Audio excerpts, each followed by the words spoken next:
requesting all cell phone electronic devices be turned off on the mute position as to not disturb the meeting. Any member of the public also has a right to make an audio or video recording of an open session of a public meeting. A member of the public who wishes to record a meeting must first notify the chair and must comply with reasonable requirements regarding audio or video equipment established by the chair so not to interfere with the meeting. Chair is required to inform other attendees of such recording at the beginning of the meeting. I think we have one person that's going to tape it or record it. We're going to do is have a 5-minute rule. We're going to wait 5 minutes. We don't have a quorum yet. If the other secretary doesn't show up, then we'll have to cancel this meeting.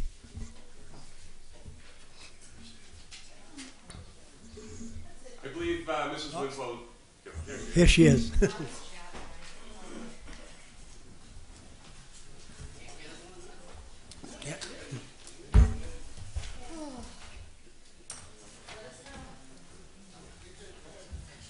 Yeah, we're on.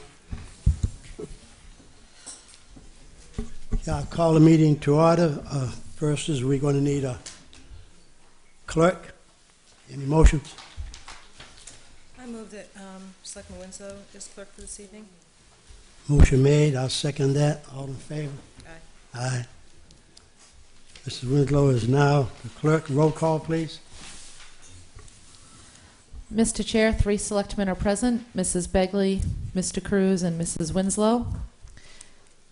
Mr. Holmes, Mr. Schneider, and Mr. Andrews are absent this evening. Okay, thank you very much. Anyone has any announcements? I didn't see any in the folder. There was one, I think, came over on the email from Steve. Hold on. My printer broke today.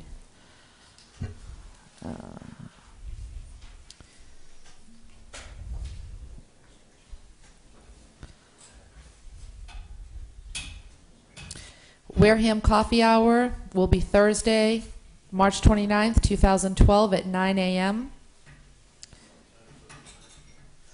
Is Mr. White here? The whole message didn't come through. Is there anything?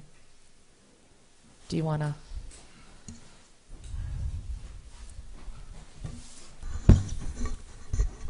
The rest of the message would be that it's 9 o'clock on Thursday, room 225, the Multi-Service Center.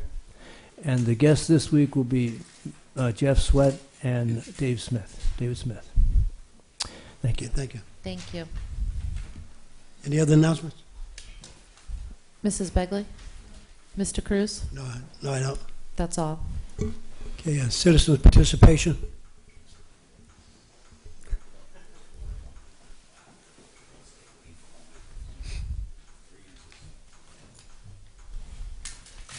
My name is Bob White, and from time to time I use this room during the week to interview veterans on videotape. And I want to say that tonight this place looks as professionally done and straightened up as it's been in several years. So I would certainly want to extend a thank you to those people who have helped to make this place a bit more professional looking. Thank you. Okay, we can thank Wareham Cable TV because they were working on it. Thank you. Any other? Okay, now I'm going to make an announcement before he comes up. This is not a thing for citizen participation, but it's not for any political agenda. Well, actually, it's Peter Teitelbaum. Actually, I just wanted to come up and say, first off, thank you, Mr. Cruz, for your service to the town. I know it's been a very difficult time, and you've comported yourself as a gentleman. I think you've tried to hear people and be respectful to them. Secondly, I'm not going to make any political statements, but just the fact that I'm here, I think, gets you guys off the hook from what happened last week with Mr. Johar, if we look at the FCC broadcast regulations and the fairness doctrine. So I'm not going to make a political statement, but you can take this as one anyway. Thank you. Any other citizen participation?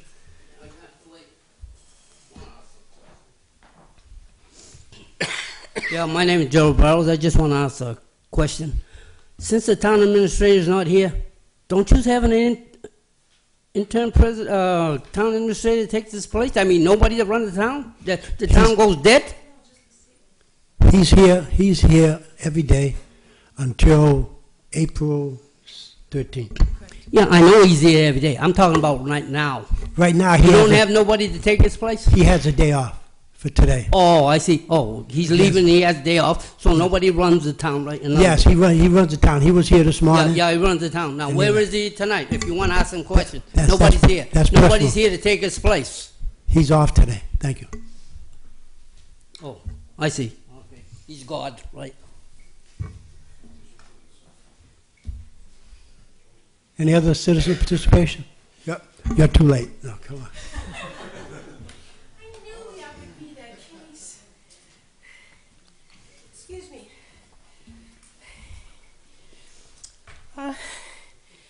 Sandy Slavin. We had a litter mob on Narrows and Minot on Sunday. We did bags and bags and bags of trash. I want to thank the people that showed up to work on making that street look a little bit better. We had families who cleaned up behind the school because they felt working on the street was not safe because of the speed of the cars. But I want to let people know that, excuse me, we have 2 more litter mobs planned. Saturday, April 7th, we'll be at Red Brook. We'll be gathering where the lighthouse used to be. For those who are too young to know, next to the 7-Eleven there at the corner of 28 and Red Brook Road. And on April 22nd, we're doing Onset Ave, and we will be meeting 10 o'clock at the Oak Grove School to clean up Onset Ave. And Mr. Cruz, thank you for recognizing my hand every time it went up for citizens participation, even though in your heart you said, oh no, not her again. Again. Right? Again. Thank you. Thank you and good very luck much. to you. Right. That was it. We'll continue. Madam Clerk. Go ahead. Westfield discussion. Anybody here from Westfield? Mr. Chair, is that going to be part of the SOAR discussion? I think it is at the end. We'll have to see what Mr. Campina has because it is on his agenda, and this is basically a sewer agenda. So, Would it make more sense for us to hold on that? okay, that would be fine because since we don't have anybody here, so I saw Mr. Campina downstairs.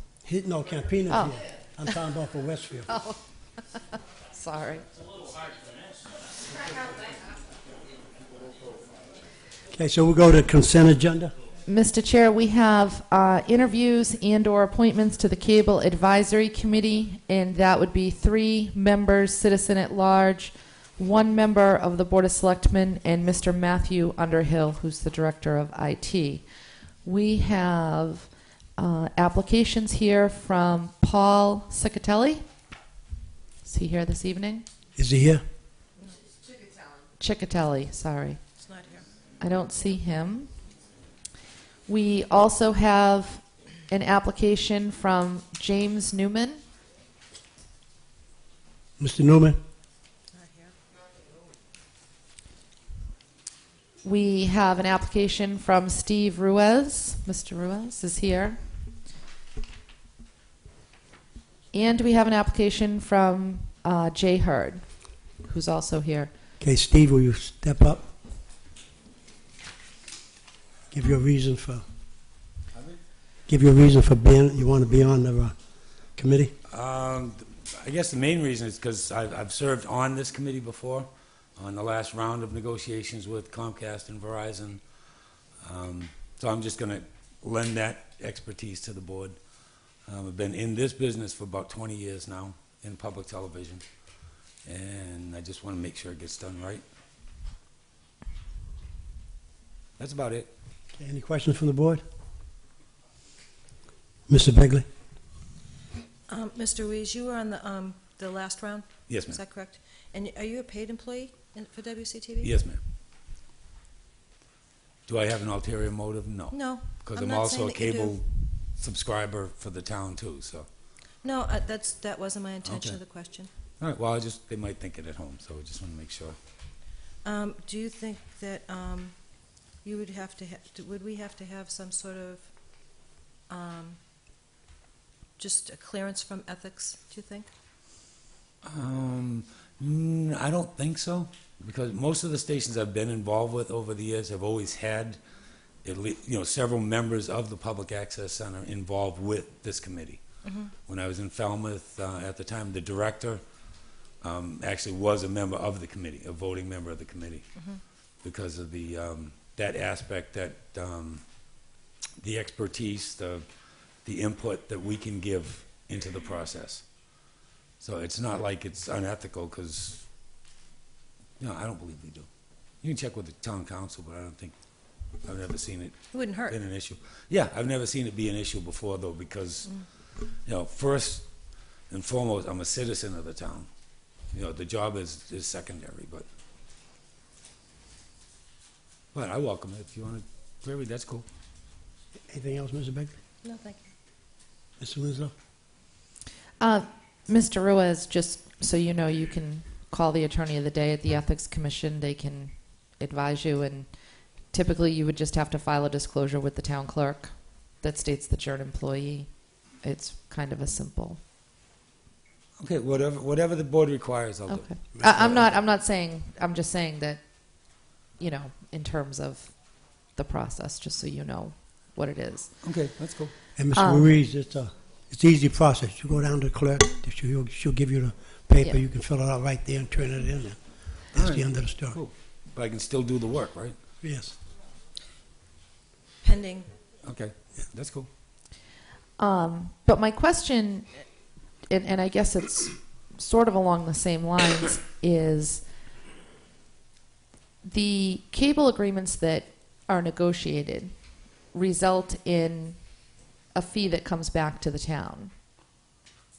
Correct. Okay. And you are a U.S. citizen? Yes, ma'am. Thank you. There aren't any more? Thank you, Steve. Yep. Welcome.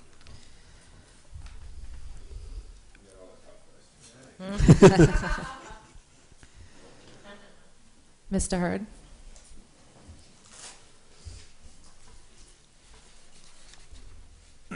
Thank you. I'm Jay Hurd. I'm the executive director at WCTV. I'm a paid employee. I'm a U.S. citizen. And my intentions are to get the best cable company contract that we can for the town, and continue trying to provide a good service for the town. And Mr. Ciccatelli is in back of me. He's here. Okay. Any questions from the board? You're also on the an executive director. I am the executive You director. are the executive yes. director, and so you're on the board of directors as well for WCT. No, I'm not on the board of directors. The executive director is not a member of the board of directors. Oh, I just saw it. Am I looking at the right one? Yeah, I saw it listed. That's why. I was on the board of directors 4 years ago. Until you became executive director. Exactly. I understand. Just, again, I think that it would be best, just so that if there are any questions in the future, I think it would be best, in my opinion, if you just had an opinion from the Ethics Commission. It would be good for you, it would be good for us. Great. Thank you. Mrs. Winslow?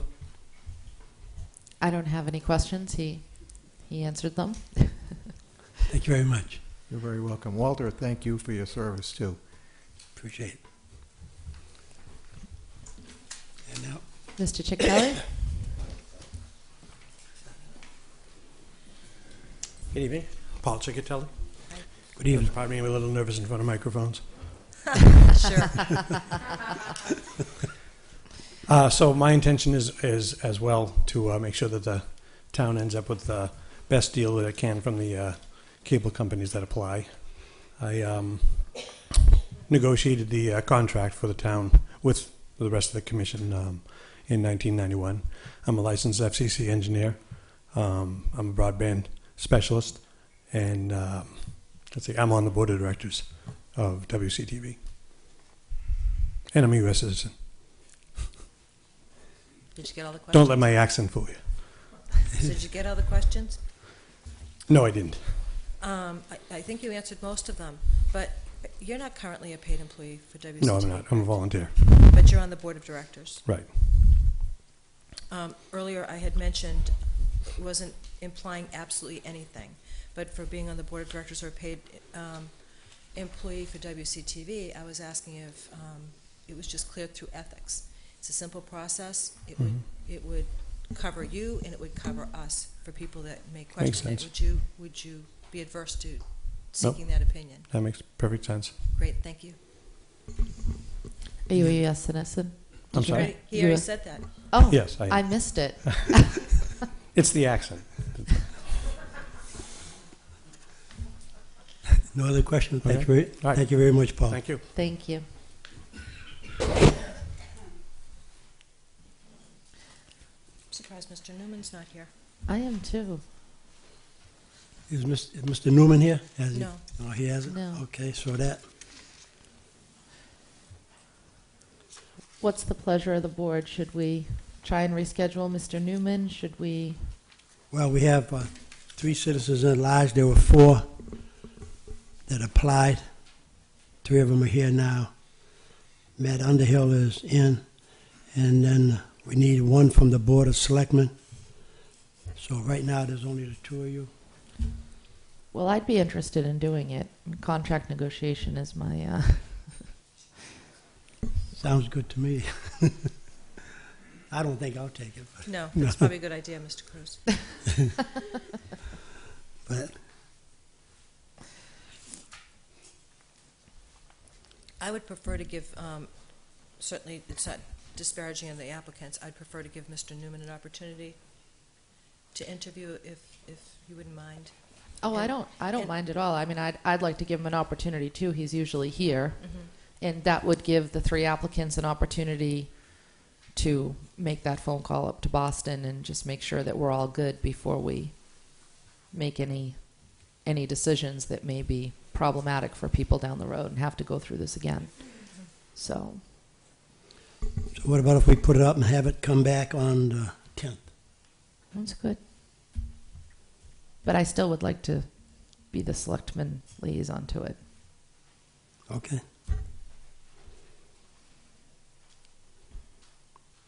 If you want to make a motion for that tonight for the selectmen, unless you want to wait till the 10th. Doesn't matter to me. Well, okay, we'll do everything on the 10th then, I guess. Fine. We'll wait till the Is all 10th. right with you? If not, Yeah. we can. Yeah. As long as I don't hear a motion. No. Okay, so on the 10th, we'll come back in. You can do your paperwork and get whatever you need done. I think all you have to do is go down to the clerk's office and she can fill you in on the ethics. Well, what they first need to do is they just need to call up to ethics and they'll advise them if they need to file a disclosure form. And then you go to the clerk's office if that's truly the case. Okay, Madam Clerk? Mr. Chair, Mr. Andrews is not here tonight, so we have postponed the town administrator's report. We have town business. Any town business? I think we do.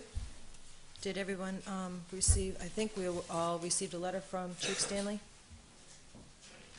It was in the packet. I haven't read it yet. Did you read the letter, Mr. Cruz? Yes, go ahead.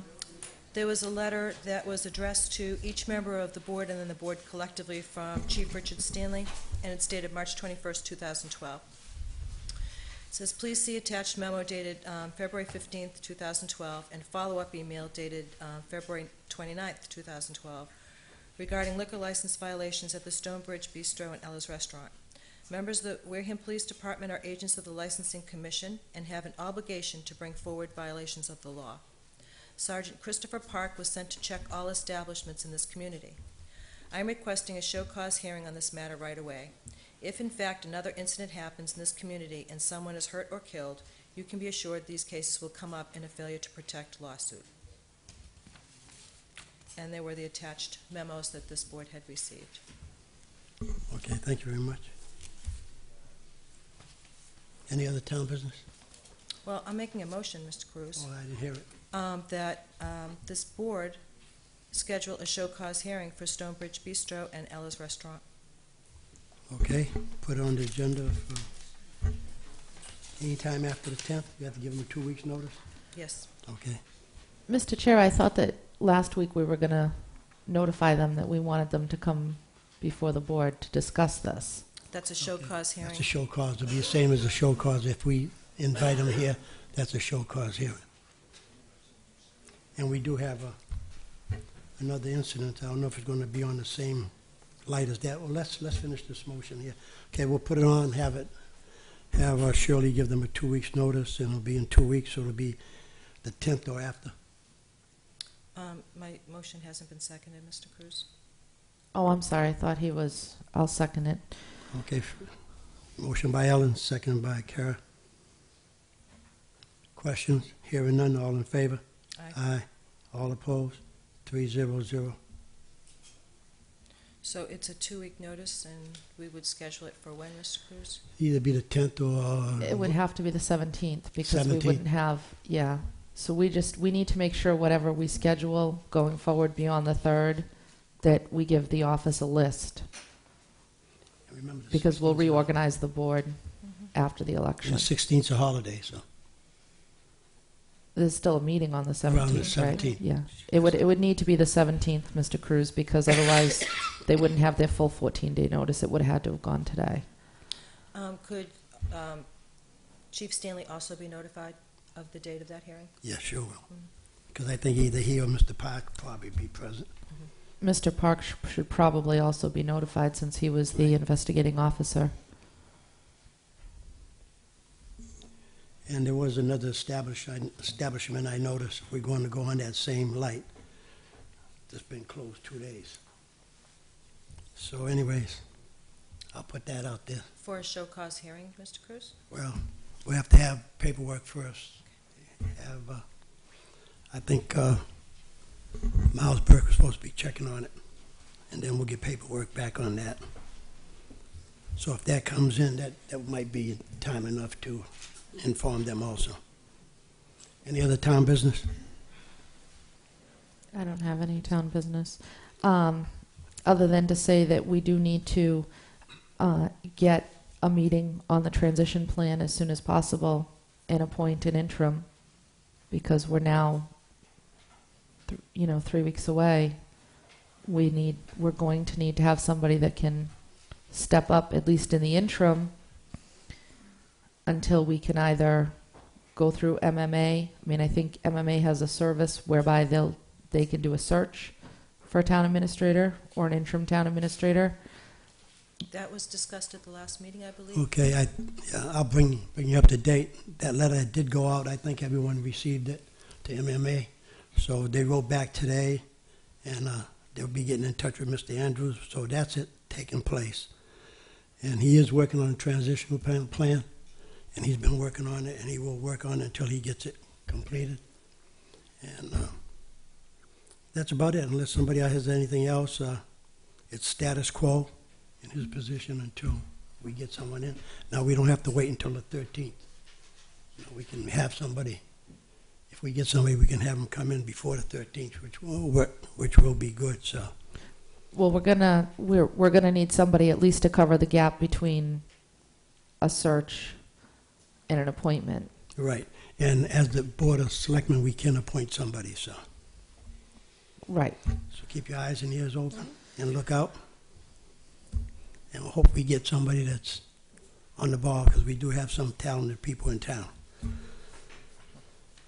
Can we get that discussion on the next agenda so that we can Okay, go for, at least from our perspective, because we need to make a decision as a board about how we're going to proceed, and we're going to need to make a temporary appointment between the date that Mr. Andrews leaves and the date that, the MMA should be able to give us a time frame as far as a timeline goes. well, let's put it on the agenda, because we should start a dialogue now so we can have someone come in before he leaves. Because the 13th is only, 2.5 weeks away? Right, that's what I'm worried So- about.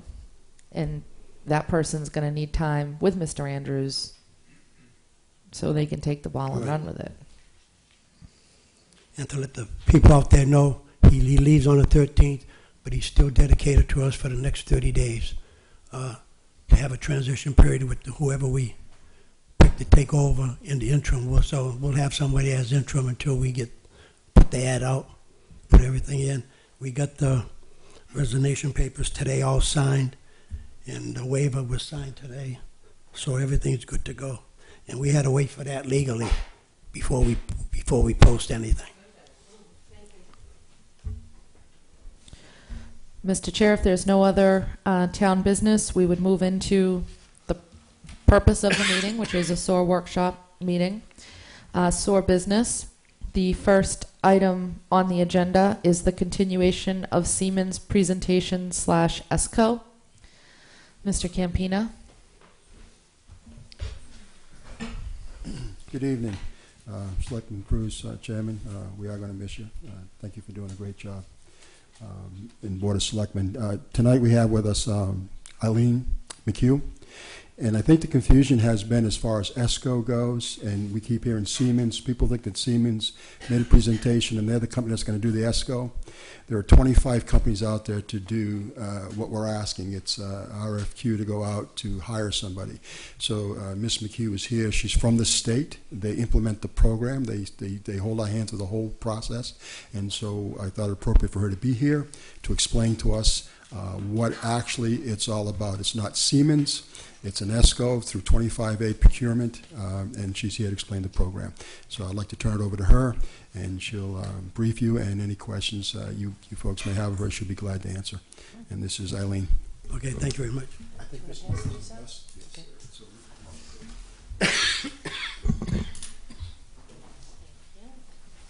Hi, nice to meet you all.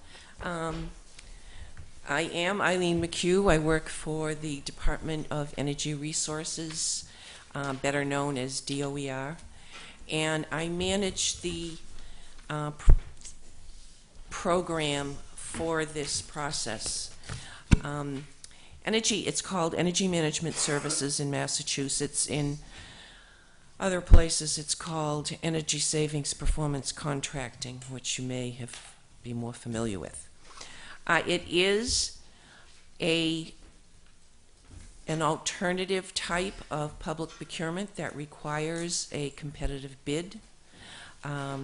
It provides a limited exemption from Chapter 149, so it is considered construction. And instead of a traditional contract where you would pay for an activity, having something installed, in a performance contract, you get that activity, but you're also paying for the performance. This is for installation of energy efficient equipment and water conservation equipment. The way it works is you would be reallocating budget, your operating budget, to help pay for some capital costs, which ordinarily you wouldn't be able to do. But this enables you to do that. So what you're doing is you're switching your costs for your water and energy, and you're through the savings, you're able to pay for upgraded equipment that's more efficient.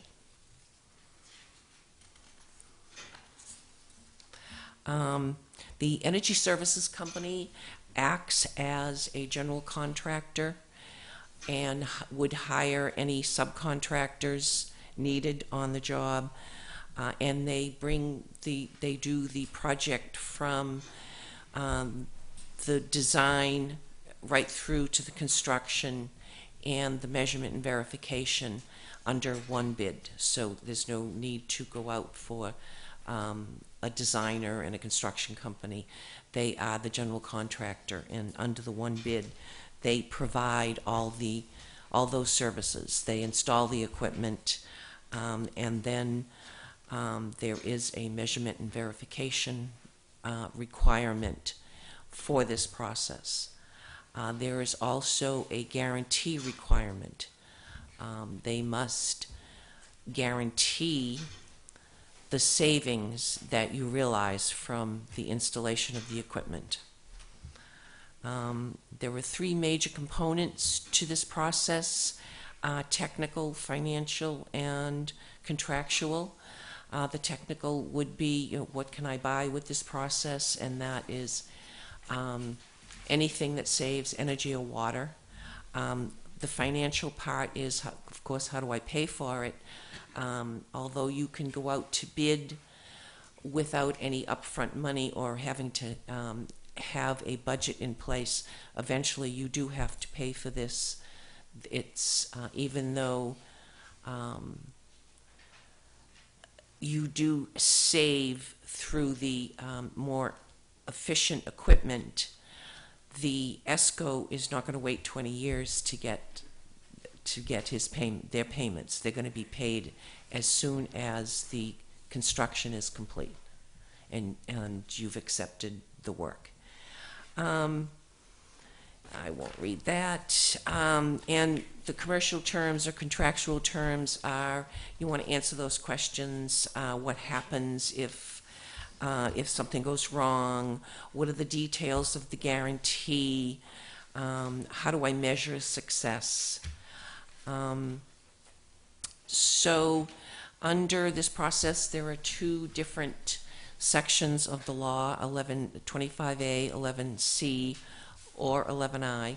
One is an RFP process and one is an RFQ process.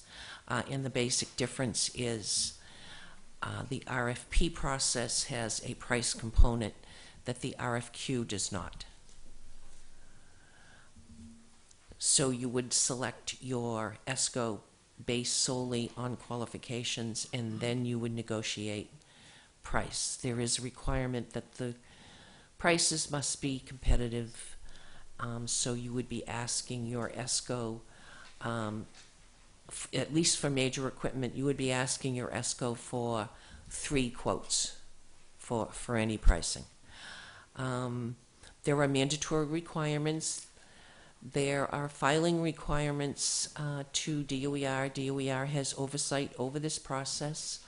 There are reporting requirements to DOER for the lifetime of the contract. There's a requirement for an annual report to us for the performance, so which you would get through the measurement and verification from the ESCO.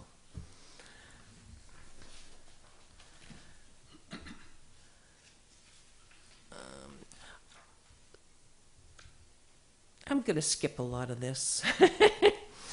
As I said, it is a construction job, so you have to be cognizant of those things that you would normally go through under construction, to project acceptance, things like that, equipment commissioning.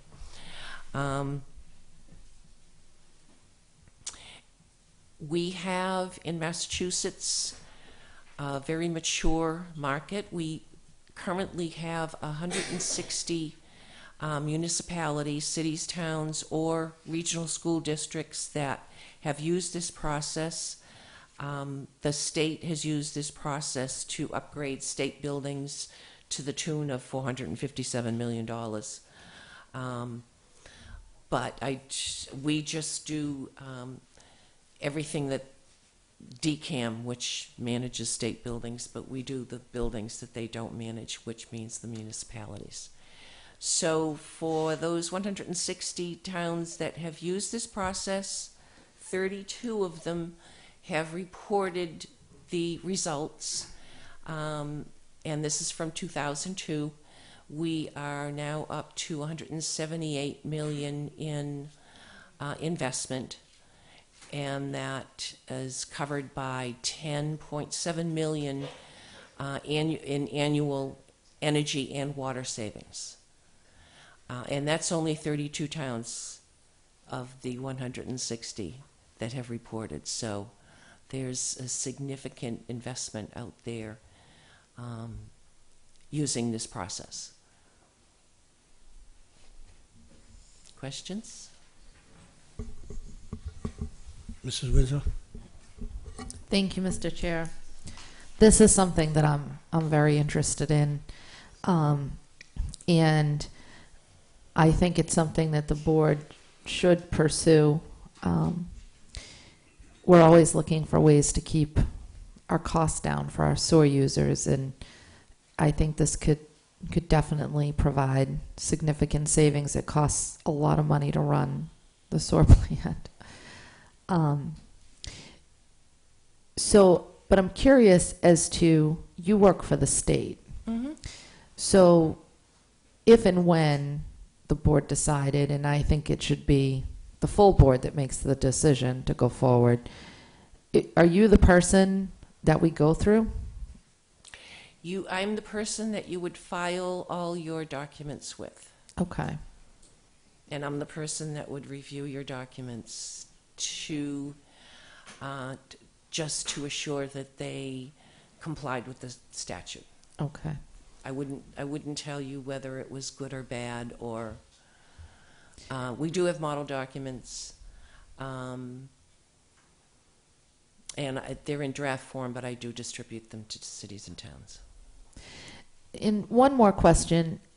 As far as paying for it goes, I read a lot about it online, and I'm not going to suggest that what's online is always accurate, but there does seem to be some companies out there that are being paid somehow through the cost savings alone over as you start realizing.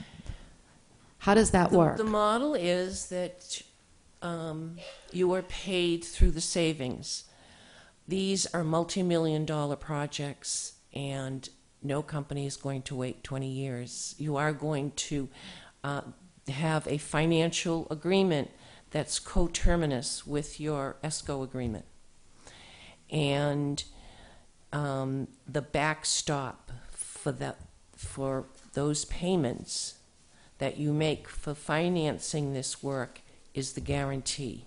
So if you don't, you're going to pay the finance company that's familiar with doing these kinds of projects, and they're going to be able to look at your investment grade audit report and say, yeah, we've seen this before, this looks like it will work. But you're going to be making payments to them, but you're going to be working with the ESCO on the performance of that equipment. They're going to make sure that that equipment performs. They may not be in there doing maintenance. They may be doing maintenance, or a combination, because you may have a maintenance company that's qualified to maintain the equipment, which must be maintained in order to keep the guarantee. But they're going to make sure that that equipment works correctly. And that's how you're going to save the money. But that money is going to be reallocated to pay for the equipment. Okay. So I know what you're talking about, that you read online, and even in our presentations, the equipment pays for itself, but at least in the beginning, there's going to be money that needs to be allocated in the budget to pay the debt service, if nothing else. yes, Okay. some towns, there are a number of methods you could do. Tax-exempt lease purchase. Most towns are doing general bonds because the rate's better. Yep, that's what I was reading. Okay. Yeah, the rate is better. You can throw anything into the pot that you can find. You may have capital funds, and something that comes up in the work. You may want to put it in the project, because then you could take advantage of those savings. And if you saw the calculations, it's difficult to explain, but you can leverage those savings to get a better project. Okay. So some towns have used grant money, federal grant money, USDA grant money. Some schools have, there are some bonds just specifically for schools. There's utility money. because these are all energy and water efficient. It's all energy and water efficient equipment. So. Well, it sounds to me like it's a pretty complex project and something we're probably gonna need to hold off on until we know where we're going in terms of the town administrator, and it sounds like a boatload of work that wouldn't be right to hand from one to another to potentially another. Some towns, there's no requirement for a designer, but some towns do hire what we term as an owner's agent. And there are consultants out there in the state. We have a few very good people that are very familiar with the process, and they sit on the side of the awarding authority. Okay. Well, I appreciate you taking the time to go through all this with us. Well, it was short and sweet, but I'll be happy to answer any questions, any further questions. Mr. Big? Thank you. Thanks for coming, Mrs. McHugh. I have a question, and you kind of touched on it a little bit, and you said there may be USDA grants or there's bonds for schools or utility money. So given that the green initiatives federally and from the state, is there monies available for something like this? Some towns that have been designated green communities have used their performance contracting projects in their applications for grant money. Mm-hmm.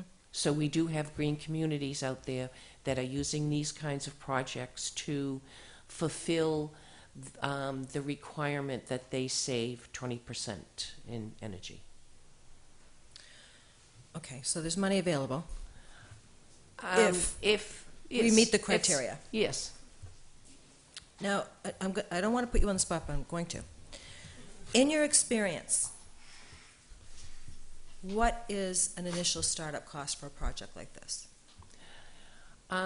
Once you get through the RFP or RFQ process, that's going to cost you staff time, definitely, in the town. And if you don't have enough expertise and you hire an owner's agent, at least $20,000 to $25,000 For the owner's agent. Right. So then once you get to the investment grade audit stage where you've done your RFQ, you've selected your energy services company, you now sign an investment grade audit agreement, and in that audit agreement, you haven't awarded the whole contract yet, but in that audit agreement is going to be a clause that says if you don't go ahead with the whole ESCO project, you're going to pay us for the audit. So at that point, you're going to have to find some money in budget to pay for that audit. And that the range of that audit could be from $60,000 to $160,000. So at that point, you would need to find budget before you could sign that contract. So that's $185,000 in without the initial purchases that would we hope would be paid for themselves over a course of years. So that's just to start the process. That's to start the process. Once I only know of a handful of towns that have backed out, and only a couple that have actually had to pay that investment grade audit fee without going forward with the project. If you go forward with the project, all that engineering work gets rolled into the project. So the $185,000 is to commit to the project. That's not making any of the initial investments. And that money is not. That is we to don't, do- you don't, we that's- don't realize that money unless we go forward. We Right. lose that money if we do Well, not you don't go lose forward. it. You're paying for services, is what you're paying for. You're paying for the engineering and design that you would ordinarily pay for, say, under a 149 project. You would have to go out to bid for a designer, and you would before you could do anything, and you would have to pay that fee because you got the design. So it's I similar. understand. But did the communities back out because of the initial costs once the design was completed? I would have to go back and look why they backed out, but I would say that they, something happened that made them feel that it wasn't viable going forward. Because But that's out of 160 towns. no, and I understand. So that's about half of the municipalities in the state that have gone in this direction. So we started the process. We're into it for 180,000, and there's a design. So there's certainly going to have to be, infrastructure, those kinds of things, which could certainly be into the millions of dollars. And the hope is that with the energy savings, we're guaranteed to recoup those costs, however, over a period of several years. Do Yes. I have that right? Yes, you can. The maximum term is 20 years. The length of the project or the contract would depend on the energy conservation and water conservation measures that were economical, because you would be looking at an analysis.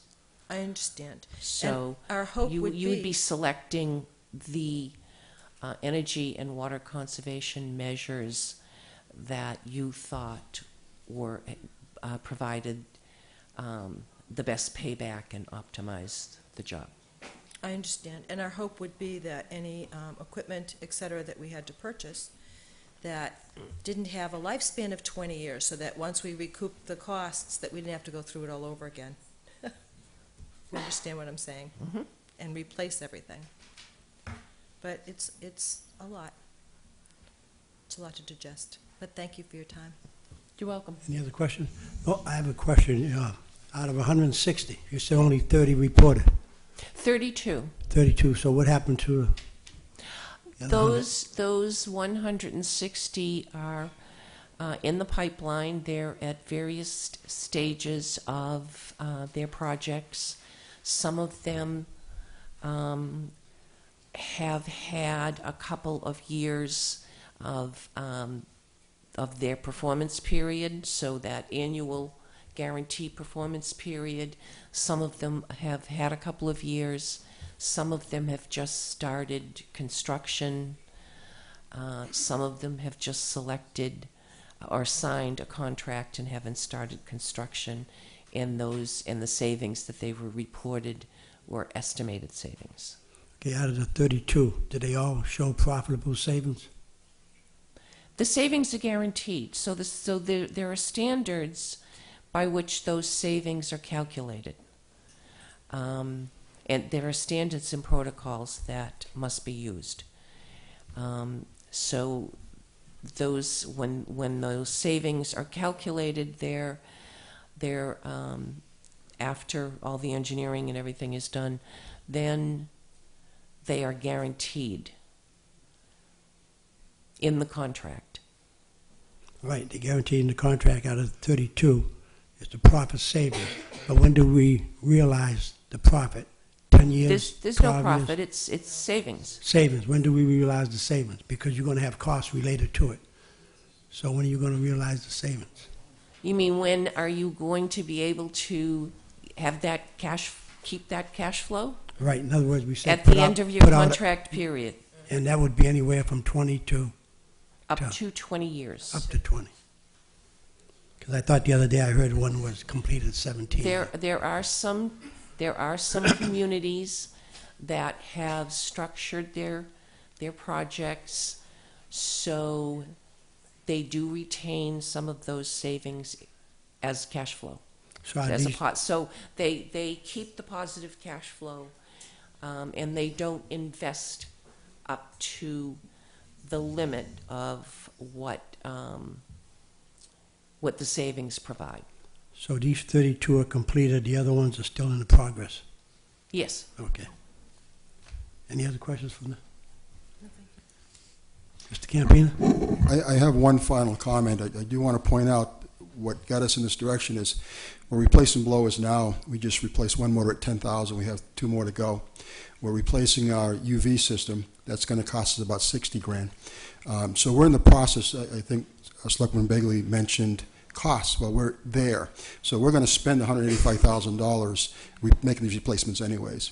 And we're hoping to make these replacements and buy cost efficient. So this is a way of getting where we need to get and having some help. So this is what pushed us in this direction, because we're actually going to make all these investments that we're talking about. That's going to be paid out of the budget. So that's why we're moving this direction. Okay, thank you very much. I have one more comment. You're talking just about the water and sewer, right? Yes, just the sewer, yes. Most of these towns look at all their facilities. These are the kinds of projects that are not typically done for one facility. They're done for all facilities. So they're done for municipal buildings, fire departments, school departments, water and sewer, and any facility that the town owns. I know of 2 examples where only the school department went out, and when the town looked at the project and the performance of the buildings and the indoor air quality, they said, "Oh, we want to do that with the town," but they only had a few buildings, and it was too late because they couldn't generate enough savings to go through the process. We have, if I may, Okay, any other? we have a tricky situation here in Wareham. We have 2 separate fire districts, we have 2 separate water districts, and they're separate from the town. So they wouldn't be included in any kind of RFP or RFQ that we could produce. It would have to be simply the town, sewer department, and schools if they chose, so it would be a little bit different here. But you don't recommend necessarily, or you've not really had much experience with a single facility in the Well, town. with the water department, they would carry the town, not the other way around. Right, so water department's separate from our sewer facility. Sewer facility is part of the town. Water Okay. department is not. Okay, It's a so district. then what I meant was the sewer facility. I imagine they generate quite a bit of energy and water use. So Thank you. Okay, thank you very much. Mrs. Winslow? Thank you, Mr. Cruz. Can we maybe put this on a later April agenda for discussion about, where to go from here? I mean, maybe the thing to do is to get all the players kind of together and figure out, because I do think that she's right. It doesn't make sense to move forward for one piece of it. And then we can make a more informed decision once we have a better idea of what we're really looking at. Thank you for coming. Thank you very much. Mr. Campina? Thank you. You're still on the docket. Next up, item B, is request for sewer tie from Walmart. We don't have anything in our packet, so. I was under the impression, we had talked to Mr. Brabowski, I believe it was last week. We met with, we're in Mr. Andrews' office, and I guess they were supposed to put something together. I haven't seen it. So if they're not here, then there's nothing. They were supposed to make a formal request, and so if they're not here to make that formal request, then there's nothing. I have nothing to. Okay, moving right along, item C, Sewer mitigation account, retreat at Union Pond.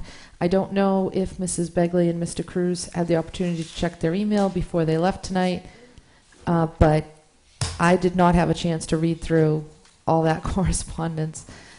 So I'm not sure. I didn't quite get the point of that email, whether or not this was something we could go forward with tonight or not. Mr. Campina? Well, the intent was to move forward with it, and if we're not prepared, then we're not prepared. The whole idea is the letter I'd sent out was in reference to the $100,800 that's been generated through the Union Pond occupancy permits. And that money's sitting there, and according to the document that is the Zoning Board of Appeals the comprehensive permit, those monies are to be set aside. And so the reason I'm asking is we got some issues in one of our pump stations, and it's going to cost us a few dollars to repair it. And I broke the numbers down. We have quotes. And this particular pump station, Ruggles in Swiss Beach, is underwater. It's the same situation as one in Pinehurst that we did rebuild. We had spent the money, years ago we spent the money, it sat there, and we finally did the repairs, and that's in great shape. And this is a sister one that went underwater during one of the hurricanes. I wasn't here, I believe it was Bob. So we have a pump that's squeaking constantly, breaking down constantly, costs a lot of money to run.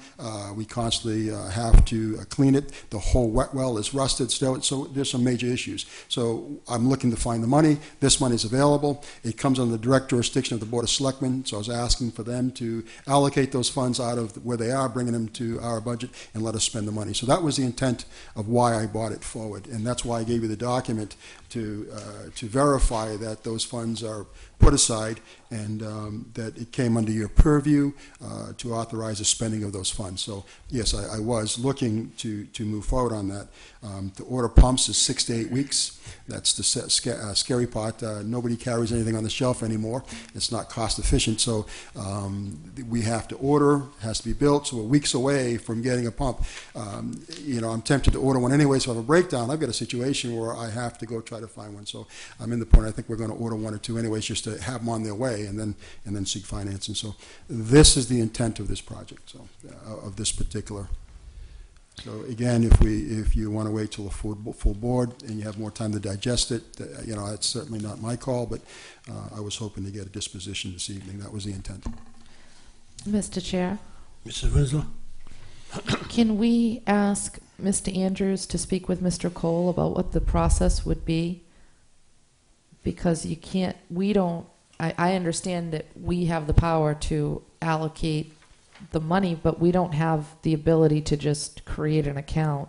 We have to find out from Mr. Cole how that would happen. I talked to Mr. Cole, and he has spoken to us on this issue, and he was under the impression by reading these documents that he didn't want to call it mitigating funds because mitigating funds are very specific, and he was rechanging the language to gifted money. So yes, absolutely, you can talk to Mr. Andrews and talk to Mr. Cole, and they can do whatever they want, but the document's he did read the documents, and there was some interpretation issues, so fine. I would recommend that, encourage that, because we have talked to Mr. Cole. Mr. Cruz. Okay, Mr. Begley? Mr. Campina, I don't think that that's possible because this is a condition. Yes. This is a condition from the zoning board to Union Pond. It's number 88 of their comprehensive permit. And the language of that says, prior to the issuance of any certificate of occupancy for each phase of the project, the applicant shall make a payment to the town of $700 for each unit in such phase, to be paid to the sewer mitigation account established by the Board of Selectmen. Now, I don't think that we can just change that to a gift account. That's not my purview. They're talking to legal. Absolutely. But a mitigation account, their impression is, I can't even turn it, the language was improper because mitigate is a direct. In other words, if we mitigate, we have to have a direct mitigation, which would be the intent was the Depot Street pump station because that was a direct impact.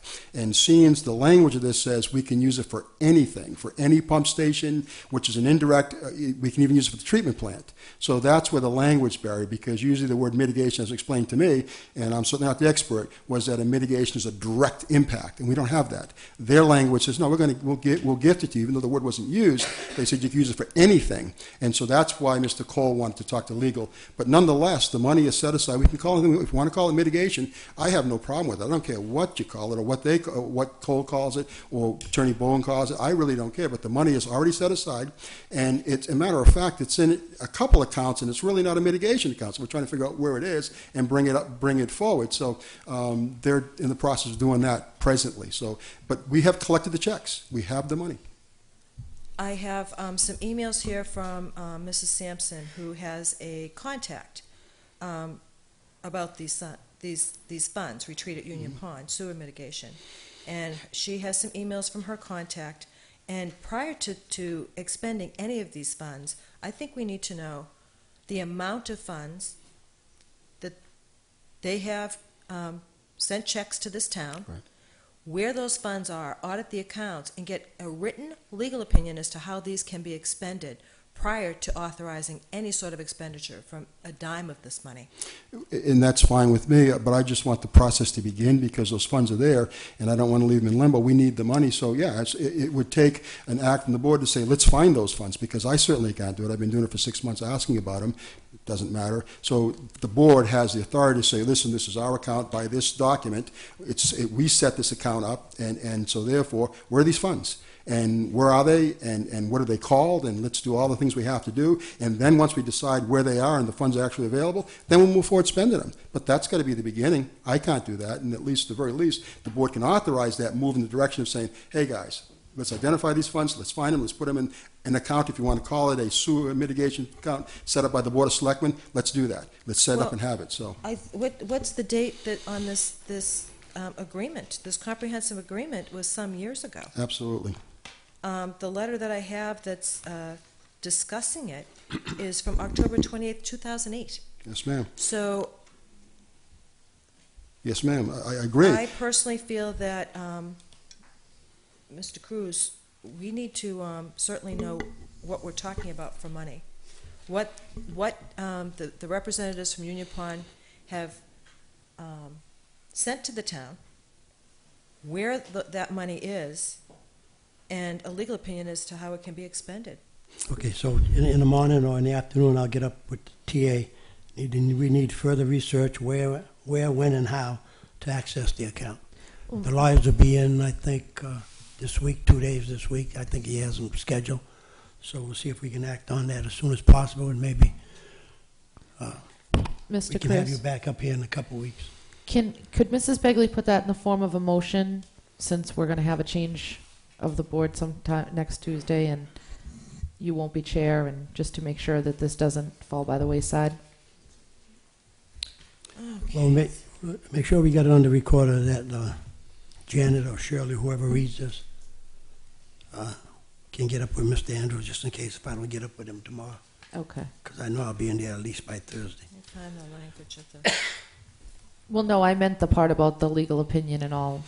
Oh, okay. Yeah, because, I mean, you're right. We need to get all that in order and make sure that we don't make any big mistakes here. I agree, and the whole concept was, when I started looking for this money, there was a lot of controversy where it was. So we have to move forward and find that money. And I know Ms. Sampson told me there were 2 checks cut, one for $67,000, one for $73,000, and that was greater than the $100,800. So I said, well, okay. And so I started asking, how do I get at that money? How do I access that money? Because it was actually designated for sewer use, and we have a lot of issues, and so it was the money I was going after. So absolutely, whatever you can do to help me find that money, label it, identify it, bring it to, absolutely. Well, I think Mrs. Begley Absolutely. is on the money. Yep. No pun intended. And that's the, let's get our ducks in a row and figure out where we can go from there. I appreciate it. Right, at least it'll get the ball rolling, Mrs. Begley. I move that this board direct the town accountant to identify the funds that were contributed to an account based on the application for comprehensive permit by Union Pond Limited Partnership number 88, page 28 of 37. The count is the sewer mitigation account, and a legal opinion as to how those funds can be expended. Second. Oh, written opinion. Written. A written legal opinion. Second. Motion made and second. Question? Hearing none? All in favor? Aye. All opposed? 3-0-0. At least we got that started, so. Thank you very much. I appreciate it. Moving right along. Excuse me, Mrs. Begley, you want to write the whole motion down, so make sure we get it to Mr. Mark? Yeah, I'll try. Okay, thank you. It should be on the tape. Should be on the tape, right? Thank you.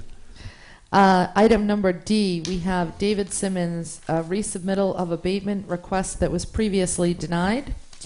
This request is for account number 736227, map 3, lot 31, 56 Nanamet Street. For Mr. David Simmons. This is a resubmittal of an abatement request that was previously denied at the Selectmen's meeting on June 7th, 2011. We are requesting that an abatement of $149.01 for November 1st, 2011 through January 31st, 2012, 3 months be granted to the owner of the above-mentioned property on the fiscal year 2012 second half billing. The water was shut off October 26, 2010, and as of October 26, 2011, the criteria for water being off has been satisfied. If granted, we will put this account on hold until such time as the water is turned back on. Mr. Chair, Mr. Campina, do we have the letter from the Water Department? It should be in your packet. I have it here. It's not. I submitted everything, so I submitted all I can. I apologize. Everything that I have in my packet, I submitted for you folks. What we do is make duplicates, one for us and one for the Selectman's office. And so I'll pass this around. Thank you.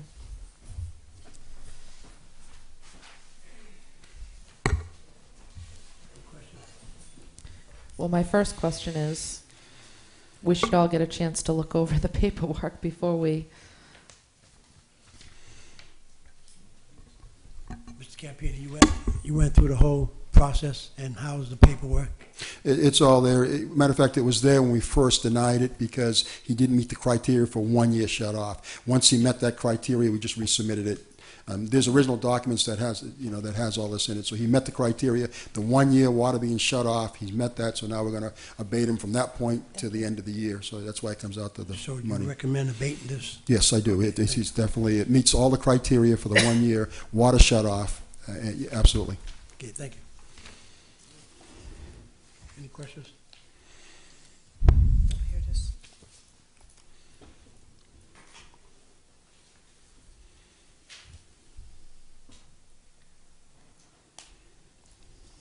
The water's still shut off? Yes, it's still shut off. It's even now? Yes. 2012. Yes. And it's gutted, so to move in and to live there, he needs an occupancy permit. And when he gets one, we have to sign off on that. So when we physically sign off on it, then we'll put that account back active. So we're one of the signees on that permit to occupy. Did you need to see this, Mr. Cruz? No, that's all right. Thank you. You may be back with others. I don't think we have other letters. Okay. Okay. Are we ready Sorry for a about that. motion, Yes, everybody? I am. Okay.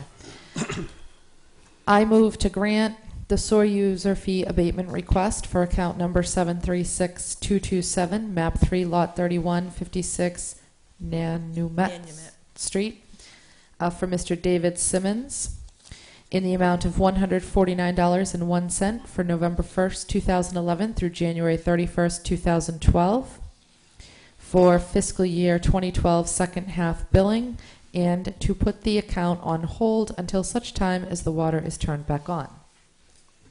Second. Motion made by Kara, second by Ellen.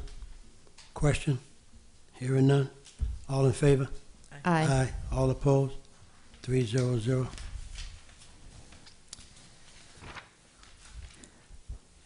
Mr. Chair, next we have item E, which is set policy EDU rates. I'm not sure what the pleasure of the board would be, but probably should have all 5 of us present to have this discussion. I would recommend that. Right, because I think we had talked about it when you first brought it up, and we had some questions, so we can just put this off and put it on in a couple weeks. I agree, and Mr. Chairman, that would include, in these EDU rate discussions, would be garden homes. They're looking for adjustment, so that would be one of them. Guy Marino, sewer abatement. Deborah Afonso, sewer abatement. Mary Shirella, sewer abatement. Those would all be under that EDU policy, so I would recommend to the board that we table those and come back at it again when there's a full board here and we can have a discussion with every one of the board members because it's that important. Okay, you want to go through that so I can check it off as I go down my list? Go ahead. Under the set policy EDU rates, we're speaking of the garden homes estates, because these all come under the water issue because there's no clear-cut water issues. And that would also include Guy Marino, which would be H. It'd be easier if I do E, F, H, J, K. And those are the ones that I would suggest that we bring back at the discussion. Did you say I also? No. No, I is something we can handle. I think we're going to do that in a second. So you got E, F? Yes, sir. E, F, H, K, J, and K. Okay.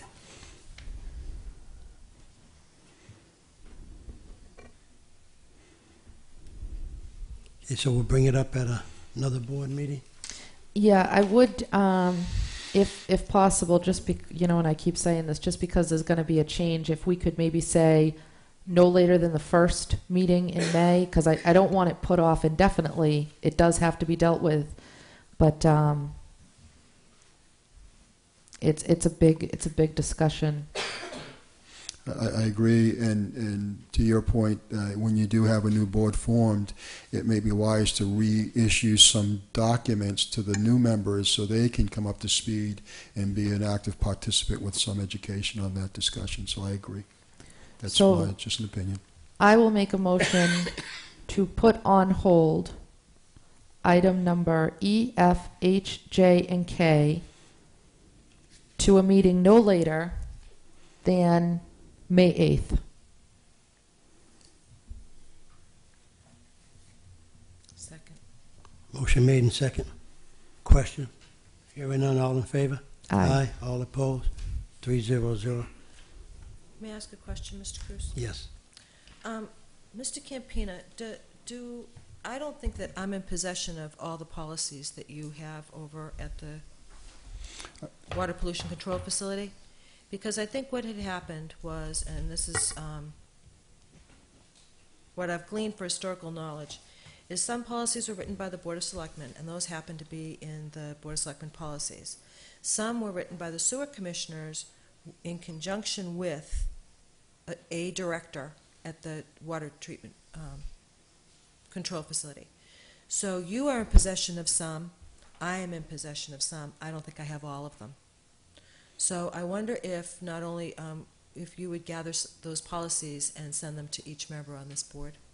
I have a book, and I can have that book duplicated of all the policies I have, not realizing what ones you have. So you may get duplication, but I can take that book and duplicate them and get them to the board, and then you could go through the policies. Absolutely. That would be very helpful. Because some of them are really, I think at one point I requested an intern to go back over all the minutes and pull out all, because I have some minutes from way back, and there's information in there that has never been changed, and there's some things that we're just simply not doing. So I agree with you. I'll give you what I have, and you can put what you have. Then because it's time, we can discuss them and then see what we're going to throw away, what we're going to modify. Absolutely, I agree 100%. Could I have that in a week's time? Oh boy, now you're pushing me. Yeah, I'll have the Just lady bring your to copy, and we can certainly ask our staff to. Or I can have my staff I'll have somebody sit there and just duplicate it, and then we'll just get it up to the town hall. Absolutely, we can do that. Thank you. Yes, we'll make a note. Absolutely. Mr. Chair, when the ladies in the office receive that, perhaps they can scan it so that it's in the documents on the computer and easily accessible. I can scan them. Would you prefer that? I can have my ladies scan them, and then we can just get them off to you electronically. Would that be easier? Well, they're going to have it printed, because you scan them, somebody's going to have to print them, either your office or our office. Oh, I think okay, it's better okay. to have it Yep, okay, printed no out problem. and give it to each individual. Yeah, the printed version is better for us, but just so it's in the system, so if somebody misplaces it. You can I'll put it in the system and share data, so if you need to go look something up, you have it to your Right, we'll availability. still have it on That's the fine. system. That'll be good. Okay. Thank you. Item G, Great Hill Mobile Home Park Sewer Connection, requesting permission to connect 156 mobile homes to sewer system.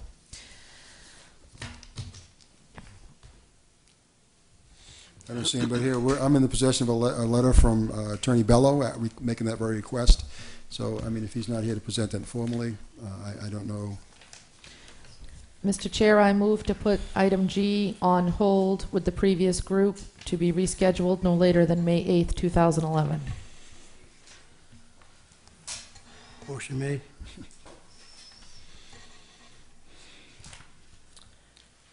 Second for discussion. Second for discussion. Discussion. I'm really not happy about this agenda. I'm unsure as to why we're having this meeting on this date. If every single solitary thing that we've come down here on this agenda is being pushed off to another date. I feel the same. I mean, this information that I have, I've turned over to the Selectman's office. Matter of fact, this letter was sent to the Selectman's office and is on the agenda. Why they're not here, I don't know. I certainly didn't notify Mr. Bello. I'm thinking that that's when they set the agenda that he's notified. I believe that the Selectman's office did that. So I'm at a quandary loss as yourself. They've been bugging me for a year to get on this agenda. I've asked them to contact the sewer commissioners, and they've done that. This letter was addressed to the sewer commissioners, asking to be on the agenda, and I was CC'd. I see it on the agenda. I've got the letter. I've got the plans. I've got some information that we're going to require or ask before we even consider this. But I, like yourself, I don't know what to say.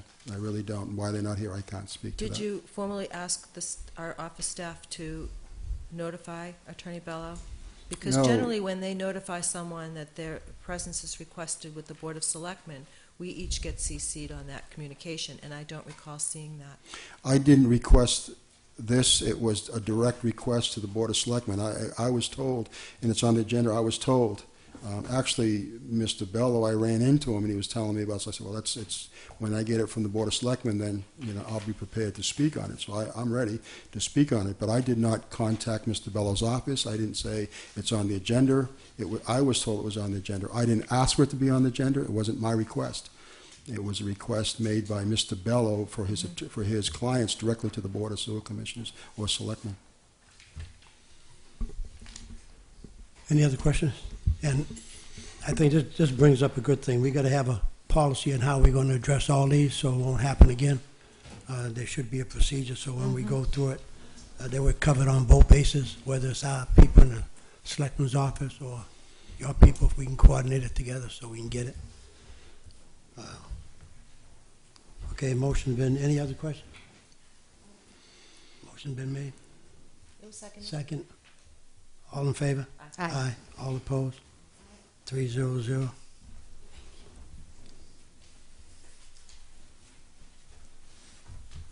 Mr. Chair, next we have item I, which is a request from Judith Souza for a sewer connection, 41 Kingwood Street. I believe that that's a request to apply for the 5-year waiver. I believe that's what that is. Let me look and find it. To whom it may concern, the Wareham Board of Health is in receipt of the approved and stamped certificate of compliance requested for qualification and eligibility for waiver awaiting municipal sewer due to your present on-site disposal system being less than 5 years old. Your 60-month waiver has been granted for 41 Kingwood Street. The on-site disposal system final approval date is September 25th, 2007. And this letter is dated February 15th, 2012 from Mr. Ethier, who is the health agent. It's under my impression, and it's just simply my impression, that authority to grant is only the Board of Selectmen can grant that. That's how I understand it as I read the bylaw. It is your purview, certainly not the Board of Health. And I think what Bob meant was that he has the certificate of compliance and they can move forward. But he certainly, as I understand it, he cannot grant that. So I'm put in front of the board for your permission or your granting of the waiver per request, because they do meet the criteria. and I think it's Division 5, Article 2, Section 1 speaks of this. It says, yes, the compliance issue pursuant gives you a time frame, and I believe it says it's by the Board of Sewer Commissioners, so a selectman. So it's definitely, I believe, your call. So They when you meet do- the criteria, yes, they Okay, meet the so when you do criteria. give the waiver, you're just giving her the waiver for tying in, but the abatement and everything else still needs to be paid. They pay the betterment, that never goes away. We're not waiving a betterment. What we're saying to them is because your system is within the 5-year period that our bylaw speaks of, that you apply to the Board of Selectmen, sewer commissioners, and they can grant it. And I believe if you read it, it's there. I have a copy of the bylaws, but that's what they're asking for, because the system is less than 5 years old, 60 months. So they're asking to extend it up to 5 years, or I think it says the language is no greater than 5 years, whatever it is. So they get a 5-year waiver, as I understand the bylaw. Well, whatever you tell me it is what it is. It says, as an owner who have received such notice to connect and whose property is subject to such notice is then being fully serviced by SAS in full compliance with 310 CMR 15, Title 5, and all other applicable regulations in which SAS was first the subject of a certificate of compliance issued pursuant to said Title 5 no more than 60 months prior to the date of such notice to connect, may, upon the owner's written notice of intent received by the commissioners, postpone the required connection to the public sewer to a date no later than 60 months subsequent to the date of the such notice of connect. So the system has to be within 5 years. But when we send a letter out to connect, that system has to be less than 5 years old, and the sewer commissioners can grant a 5-year extension to connect. That's how I interpret it. If I'm wrong, I apologize, but that's how I'm reading it.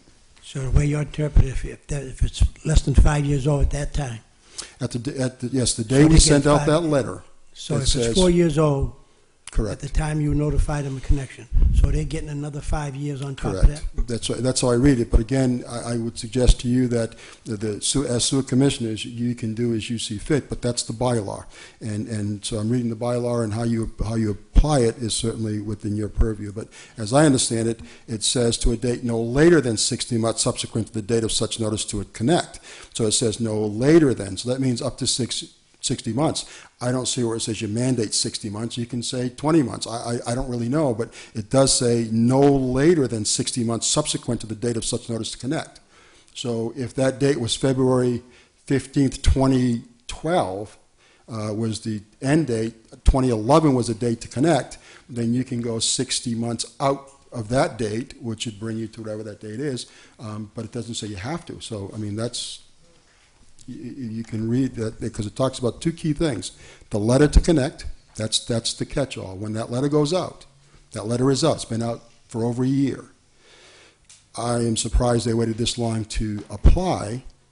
Maybe they didn't know they could apply, but usually you would think they would apply once that letter went out and say, oh, no, the bylaw says I can do it and do it immediately. That's not the case. We have it now. So, and according to this, it's the 60 before, 60 after. That letter's the key.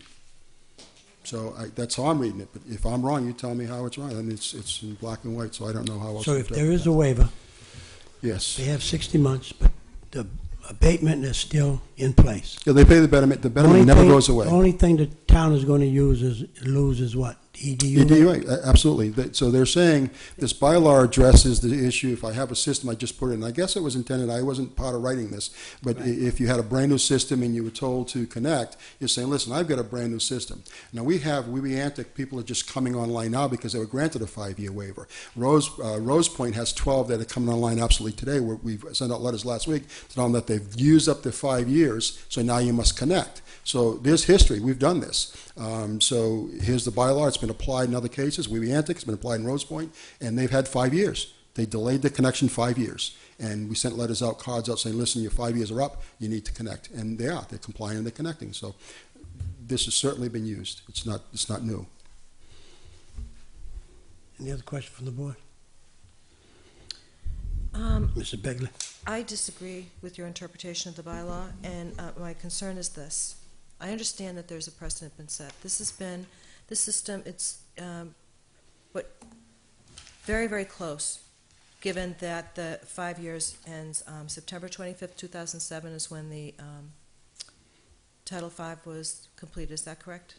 According to this letter from Mr. according to, Ethier. that's right, according to this, it was 25th September 27, and the crux of it is the date of the issuance of the letter to connect.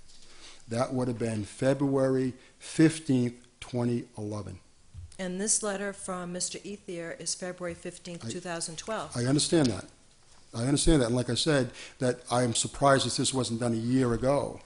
But again, applying the bylaw, it says from the issuance of that letter. It doesn't say we have to receive that letter within so much time of that date. It just says that date is the date you utilize. And that date would be February 15th, 2011. That's the date. So you take that date, go back 60 months, are they within it? And then you make a determination, as I read it. Now, So, town council is here one day a week, correct?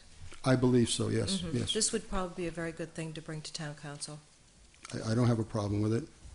I don't have a I problem think with it. he's here he hasn't been here his date this week, I don't believe. I don't know. I'm not sure. Is he? No, I don't think so. I don't know what day that is. It's generally, I don't know what day it comes. Is Thursday or Friday? usually on a Thursday? A Thursday or Friday. Could you please bring this to town council? Get his I- opinion on the bylaw. Absolutely. I would suggest, just a suggestion, that as a Board of Selectmen, you just have him look at it, and I will definitely bring it to him, but you have more weight than I have. If he's got Certainly. other We'll business. bring it to Mr. Please, Bowen. absolutely. Be And happy to do so. And I'll sit with him, I'll bring this over to him, absolutely. I think his opinion would be valued, because, again, I'm not a lawyer, I'm just reading it verbatim, so. Mhm.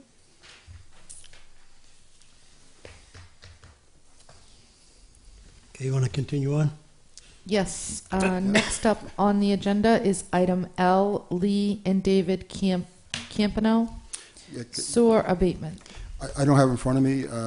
He sent a letter. He was asking for abatement of the betterment, and I don't think that's ever been done. He simply, in the letter, if I remember reading, it's just simply can't afford it. So I don't believe this board has ever granted an abatement on betterment because you couldn't afford it. So it'd be my recommendation to the board that we don't grant it. But that's, of course, again, that's your interpretation, your opinion, and how you feel you should handle it. Mr. Campina, as I'm looking through these, trying to find, I don't have it. Yeah, you know what? It's this one, Mrs. Begley. Yeah. It's 'cause it came- outside yeah, of 'cause the it that came- I was struggling to. But let me just go back on the other sheet. The one that one of the ones we put on hold, item J. You have an OK across. and then there's a line. So Oh, probably, all right. yeah. So Well, I crossed it out, I want to yeah. make sure that we're not Yes. missing anything here. No. Okay, so this is an application for 5 Crab Cove Terrace, Wareham, Mass. 02571.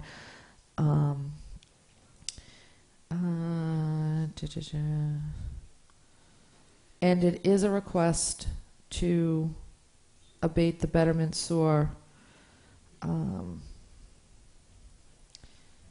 I don't think we have the power to do I don't that. think so. I don't know. I think we have to go according to our rules and regulations on this one. But if you want to bring it to the attorney, it's up to you, but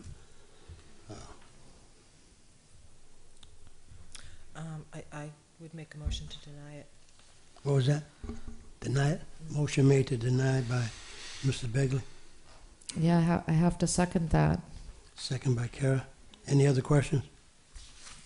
Hearing none, all in favor? Aye. All opposed? 300. Mr. Campina, is there any assistance that you're available, that's available for folks that are in that situation that you're aware of? Not that I'm aware of for betterment. I don't know of any monies available to help with the betterment. Okay. Item M, Gerard Carcilio, sewer connection. He's the same situation as Miss Souza, so I suggest that that's going to the attorney. We'll send this one to the attorney also. It's the 5-year waiver, so I believe we'll just get that one over also. That's the same, that's,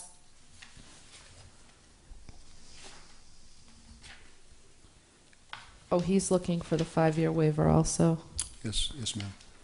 What are the dates involved, though?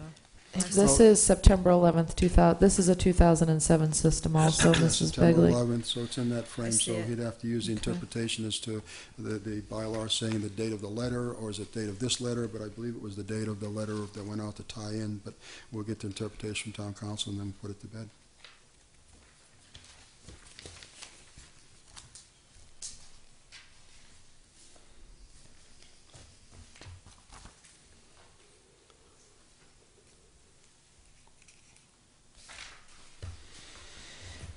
It's interesting, disclaimer in Mr. Ethier's letter about certificate of compliance. The issuance of the certificate shall not be construed as a guarantee the system will function satisfactorily as built. That's an engineering term. On all plans that's submitted to the Board of Health for approval, that disclaimer is, yes, this doesn't mean it's going to work. It's just that this is what we're going to build it as. And that's a good point. It's very interesting. Absolutely. It's interesting, given Absolutely. that sewer. I mean, Absolutely. we don't know if it's. I mean, they had it installed in 2007, but it wasn't Right. inspected Well, the since certificate, that time. Just the Yeah, that's plans right. were reviewed. That's right. And certificate of compliance means that somebody went out there and they do an as-built, the engineer does an as-built, the Board of Health inspects it, so it's done. But from that day forward, no one looks at it. That's It's all right. by itself. No one looks at it, don't even know what it's doing. And that's common. We don't even know what's going on the ground. We have no concept, no clue. We're just hoping that it's doing what it's designed to do. And the design doesn't even guarantee it's going to do it. So you're right, absolutely right. It's interesting. It really is. What are we up to? Where are we? Okay, we're on N now. I N. think we should be, right? We are on item number N, FY12 second half sewer usage omitted commitment. Yes. This is a procedural matter. The letter from Mr. Foster? Yes. I make a motion to approve the FY12 second half sewer usage omitted commitment in the amount of $23,667.74. Second. Motion made by Kara, seconded by Ellen. Question? Hearing none, all in favor? Aye. Aye. All opposed? 300. Mr. Chair, can I just ask a question? Mr. Campina, in our packet, and they're not really listed, there's only a couple of them listed, is a whole bunch of sewer abatement requests. A lot of those, again, the sewer abatement requests are the ones that we excluded because they're talking about, example, and I don't see your packet, but some of them deal with mobile homes that they have no water to them and they want abatement, but we don't control that, so that's where these things come into play. I think Garden Homes had a bunch of them. Guy Moreno, which was a strip mall, had a bunch of them, and so those are what I have. So, and if you have different, I'm not so sure where they are. Yeah, I because think don't that have is what it is. because there's a ton of them that are listed all under that water issue, because what happens is the water comes to the property. Let's take Garden Homes, for example. The water comes to the property. If the town or if the town or the town of Onset or the town of Wareham, whichever district we're speaking of, shuts the water off at the street, that means the entire park has no water. So they take the water from that connect and they bring it into their park and bring it to individual homes. So if they sell a trailer or if it burns or whatever and it's no longer connected to water, we have no provision in our bylaws to give them relief. So they're asking for relief, but I don't know where to put it. So that's why because it says that the water has to be shut off by the water department. The water department can't shut the water off because if they shut the water off the street, nobody has water. So the homeowner or the park owner shuts it off. So we can say, okay, if the park owner shuts it off, then we'll give you've got to be off for a year. But what's the control? Do we say shut it off and there's no control? You can bring a trail back at any time, start it up. I don't know what the control is. So we can't use our policy that says it's shut off by the city or the town of Onset, town of Wareham. They shut it off. Somebody removed the meter. So there is a definitive no water use. Here in these situations, there's no definitive no water use because it's totally discretion of the park owner. So how do we grant them the right to, say, okay, yes, the water's been off a year, we abate you, and then we don't know, we have no control of it, so they put a trail in at any time they choose to, hook up the water at will, It's a and common move forward. line. Yes. So you're saying it's a common line. So Yes, ma'am. if there were 6 buildings to this common line, and they are saying that 4 are off, and you kind of have to guess at the other 2, and they could put the other 4 if they're not cut and capped by the water department. Absolutely, they can put them on and off, supposedly put them on and off at will. So we have no control. So how do we give someone an abatement for something that we have no control over? So that's the issue. So we could simply say no, but that's why we keep talking about not ED, we talk about policy. Are we going to say simply no? If it's a common line, sir, we can't give you any abatement because your trailers come and go. I don't know. But Because there's not a mechanism to cap? No, Individual he can't. residences? Well, you got to keep in mind that they come off the main, they come in with some plastic pipe, whether it's 2 inch, 1 inch, or whatever. They bring a service to that trailer. The trailer's taken away. Now you have an empty line there for water. And that's not capped? A lot, they just leave it open. It's bizarre, but nonetheless, they bring it down to the ground level and it's there. That So- doesn't make any sense to me. Well, there's a shut-off. Remember, there's a shut-off. Excuse me, sorry, Remember, sir. there's a shut-off. This is, no, hold, I am the owner of Garden Homes. May I Okay. speak to that? Because this gentleman and I have worked hand in hand. go ahead. Right. Oh, I didn't know you were here. Good. This is the owner of Garden Home. So that's what I'm saying. So let's say they shut the water off at a shut-off, but that's it. So now if he puts a trailer there and decides to put it back on, there's no control. So the policy we're looking for is some type of control. How do we regulate that? How do we handle that? And what are we going to do? It's not my purview. It's not my power to say, yeah, do it. It's not, and this is something that has to come from the sewer commissioners directly. So Okay, so that's why we if they have the policy. common line and they're looking for an abatement, wouldn't it be to their advantage to put a shut-off to every lot that goes in so they can get a abatement? Well, they have a shut-off, but that's by them. I'm saying every lot. I believe it's every lot, because when they bring the water in, they got to shut off. They want to connect the Right. trailer, they got to shut the water off. So at that joint where it comes into that particular piece of property, there's a shut off. They shut it off. But we have no Disconnect the control. I have no control. I have no control jurisdiction. So one of the suggestions, one that we made in the past was, all right, somehow we lock that. Sewer department has a key, or the water department, somebody has a key, and the only way that can be opened is by that department. So now you have control of that water line, and that's what we're going with this. So how do we regulate that? And that's the whole idea of having the policies. So that's why we're going to have a policy meeting, everybody just debate this, what's the best way, put all the minds together and say, okay, here's how we're going to do it. That was the whole intent of the policies. Mr. Chair, we did put this conversation on hold. Yes, I just want to make sure that, sorry. Well, this does need some discussion on it. And if there's a way that we can work it out, it's going to be amicable to everyone involved, because it has to be shut off and someone has to have control, and we have to have control. Correct. So until we come up with something. Exactly. That was the whole idea of the policy meeting that we're going to have. I think she said May 8th. We're going to sit down, discuss it, and say, okay, now how do we control? Because our policy states that the water has to be off for 1 year before you entertain an abatement. And that's done now through the water departments, because they literally shut it off at the street, and they literally, in some instances, take out the meter. So there's a control. So when somebody wants to put water back on, they have to go through that process of getting the water department back out there, so there's definitely a control. In this scenario, in some of these strip malls and in some of these trailer parks that we speak of, we don't have that control. So the question was, how do we get that control? And that's all it's about, so we can discuss that, find out where we want to go. And as a board, it's definitely, so that's Well, it. Mr. Campino, I don't want to excuse me. beat it up, but I'm Mr. sorry. Campino, not only with the board, you're bringing it to us on a one night stand. Could you get together with the trailer park owners, see what suggestion they have and what you have, mull it out, and then bring it to the board and let us work on it also? That's however you want Because to I handle it, think 'cause they'll probably come up with an idea that's going to save them money. So they should be able to come up with an idea how we can make this work to be a benefit for all of us. Absolutely. They've come many times and discussed it, absolutely, and I think that we could put our heads together and come up with something we could present to the board and say, okay, here's what we think is advantageous to the town and to the property owner, but if that's, yes, we can certainly do something Since we like put it that. on hold, why don't you get up with the owners of how many trailer parks we have or whatever, and see what we can come up with, and when we bring it back up, you'll have us with more information.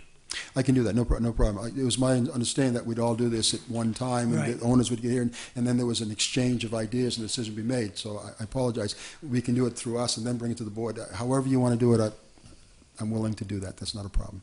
Yeah, well, I think it's a good idea if the Absolutely. sewer commission had a special meeting just for sewer during a weekday, where everybody can get together and and iron it out. But anyways, we'll go on. Okay, I think we're down to Madam Clerk. Mr. Chair, you had promised. Okay, did you want to make a comment on this? Because we need some kind of sit down and address, see who you are and what precinct.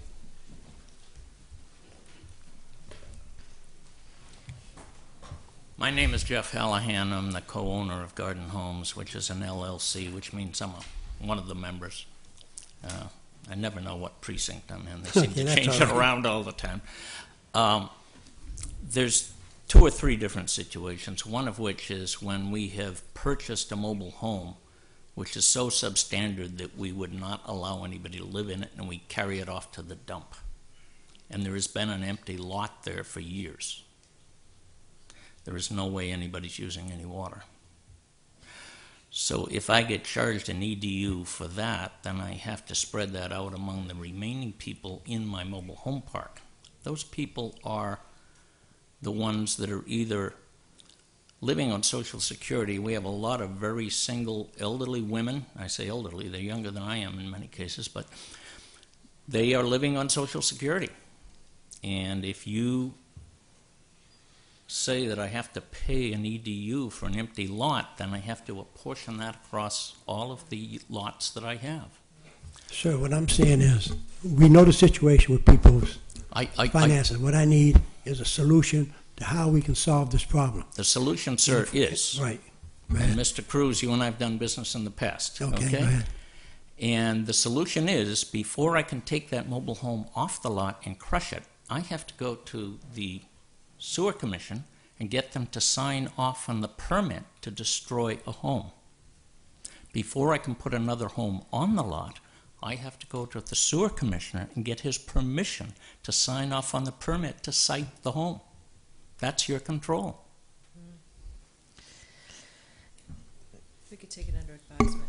Yes, Mrs. Winslow? Mr. Chair, those were suggestions that are contained in the policy, the draft policy that Mr. Campino wrote, that we are going to have a full discussion on when we have a full board. It's a complicated issue, and while it seems cut and dry and black and white for your situation, it's a policy that actually impacts a number of different situations, and that's why it's a big topic and requires careful consideration and everybody's input.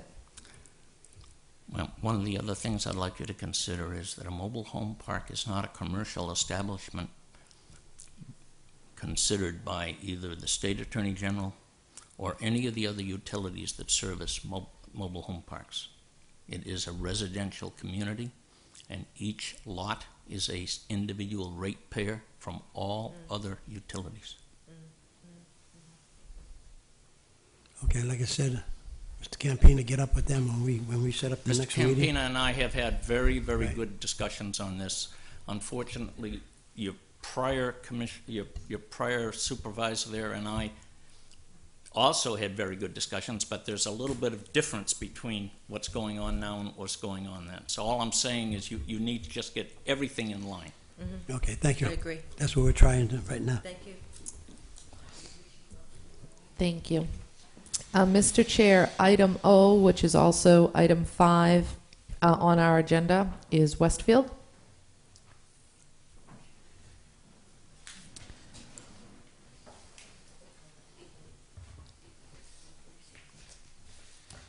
I'm assuming that this discussion has to do with Mrs. Sleevan's prior request for the information about the capacity, since there's no description next to it. Okay. What exactly am I answering? The capacity for Westfield? If we're talking pure capacity, in the upgrade to Springborn Pump Station, the town has asked for 40 gallons per minute for town use. That equates to approximately 56,000 gallons.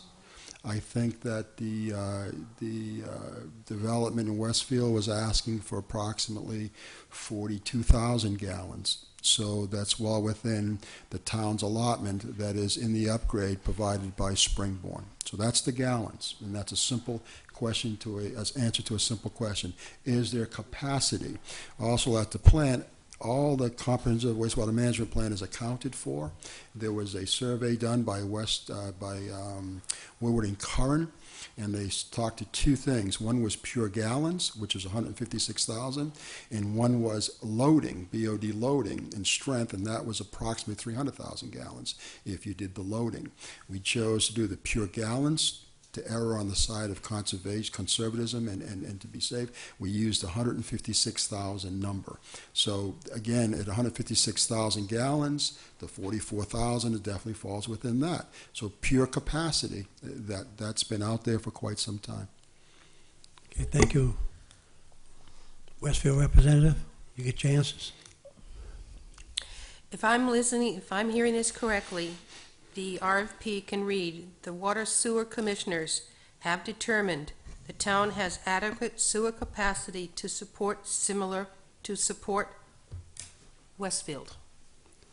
Am I hearing that correctly? Well, the capacity is there, but are we legally and technically obligated to put sewer in Westfield?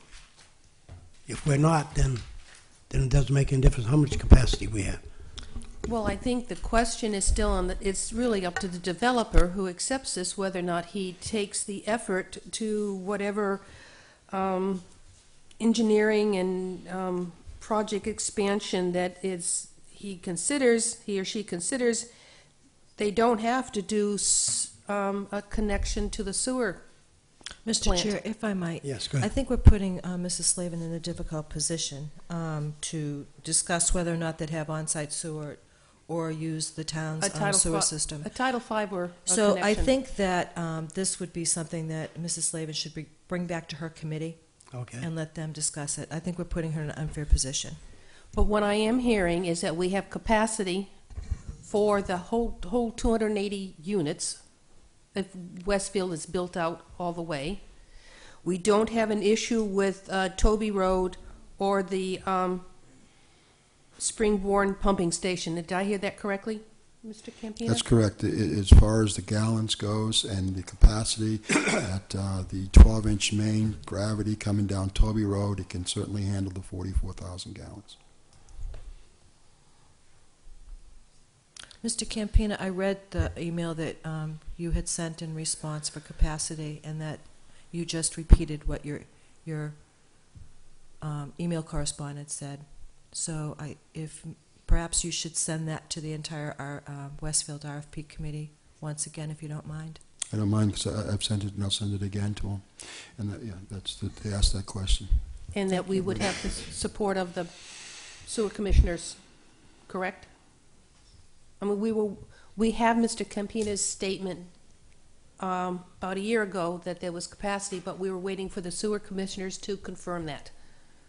So we would need something from the sewer commissioners. Now, when you say confirm, okay, it's confirmed that we have the capacity, but that doesn't mean it's confirmed that you are going to get it. Are you going to tie in? It's confirmed that we have the capacity as we stand right now. And it would be up to the developer to make the decision whether or not they tie in or do an on-site Title V. Mm-hmm. It would still be up to the developer to make that decision. What we would stay in the RFP is that we can handle the project if they choose to do the work to bring the sewer line up Charlotte Furnace May I Road. ask a question? Right. What did the previous RFP say regarding this? Same words as I just read. Then that's what should go out in the RFP. I think that's what we agreed upon, that there were two changes to the RFP with town meeting. The word senior and rehabbing the fields. Other than that, I think that this board agreed that the other RFP language would remain the same, and so we've already had this discussion.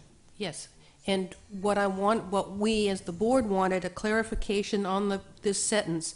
The town will need to evaluate the current capacity of the sewer in Toby Road and the Springborn pumping station. We as Westfield RFP committee was looking for verification that was not needed anymore, because that puts a question in the developer's mind that we will need to evaluate the current. Well, I don't understand why we can't just have the RFP go out with Mr. Campina's letter. And we can, this board already had a discussion with him regarding this. We all received the same email. And Mr. Cruz makes a good point. It's not been determined whether or not the developer what they would choose to do. So the language isn't ambiguous with Mr. Campina's letter accompanying it. Well, I'd we can prefer to have hear from the discussion. committee as a whole, though, Yes. rather than having this discussion. So if, Because I go back, we had a discussion with the committee that Mr. Campina's letter was being considered. There was a comment made by a member of the sewer commissioners that only they could approve that capacity.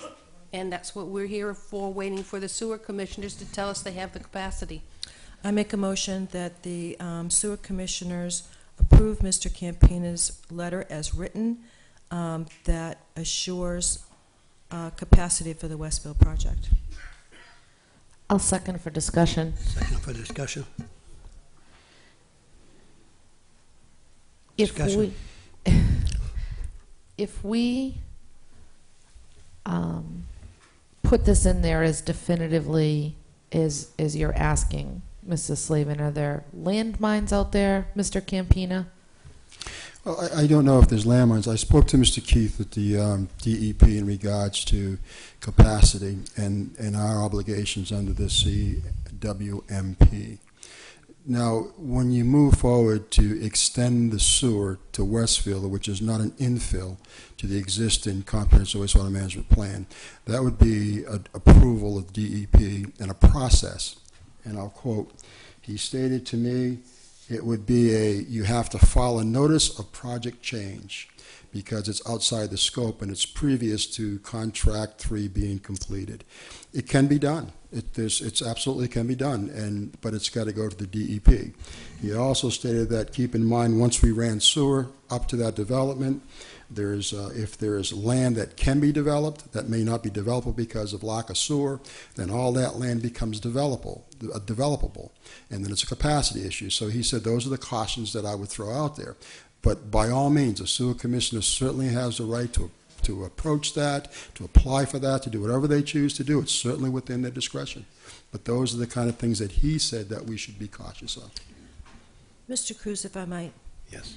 Mr. Campina, I'm not really sure why you didn't share that information after you shared the information about the letter about the capacity, about the DEP's concern. It's in writing. I shared that, and I'm sorry that you don't have it, but I shared that many times, and I sent an email out to that very same question. So it's not the first time I made that statement, ma'am.